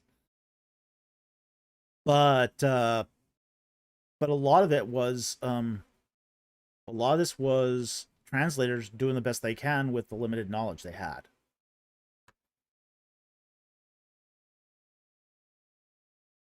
Jonathan Walker says, other translators do wild ox, stag. Yeah, I think wild ox is a decent one, because the auroch is a kind of wild ox. Stag, not so much.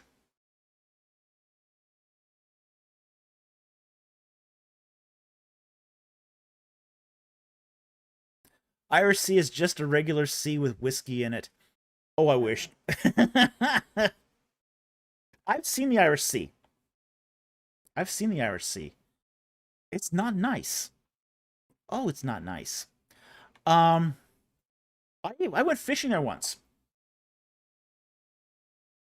In Liverpool. Yeah, it took me a long time to get there by bus. It took me a long time to get there. Yeah, I did go fishing once in the Irish Sea. Didn't catch anything. But it's kind of a mucky sea. This has got a lot of muck in it. You can see oil drills off in the distance. They got oil platforms out there. You can see them. I wouldn't have thought there was any oil out there, but you do see some oil platforms out there. It's quite interesting. Where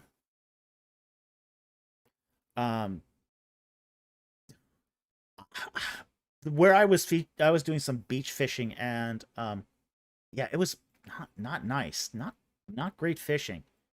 Definitely not great. Oh, and as I said, very muddy. It's a very muddy body of water. You go there and your feet start sinking in the mud. Yeah, not great. Okay, so we've hit midnight here. I think we're gonna make that the final one. Unless you have any last minute questions. Nope. Okay, producers are good. So we're gonna call this night. Again, I just want to remind you guys, you wanna it looks very promising for our Egypt in the Bible tour. So if you are interested in that Egypt in the Bible tour, please sign up. If you want to go, because it's going to be registration will be closing fairly soon. I think in the next couple months that it's closing. So you need to get your registration in if you want to go. It's going to be fabulous, absolutely fabulous, and really looking forward to this. It's going to be the trip of a lifetime. So I would definitely encourage you to do this. It'll be worth it. It'll be really worth it. So, again, it's going to be a great trip. So, again, sign up, please. You won't regret it. Okay, we also want to thank here the people who support us through Super Chats. Thank you so very much. You guys help put bread and butter on our table, and we do very much appreciate it. It allows us to continue to do the work we do. We also want to thank our Patreon and our YouTube member supporters. You guys keep our equipment running, which recently has had some problems. You guys keep us maintained, and we appreciate it. You guys also support us in doing the research, too. We should also add that. So you guys are directly responsible for some of the expenses we incur, for paying for some of the expenses we incur. You don't cause the expenses, but you help pay for them. That we do. Well, they do cause them sometimes. That we do for research in some of these areas. Okay. And finally, we want to thank our regular YouTube subscribers.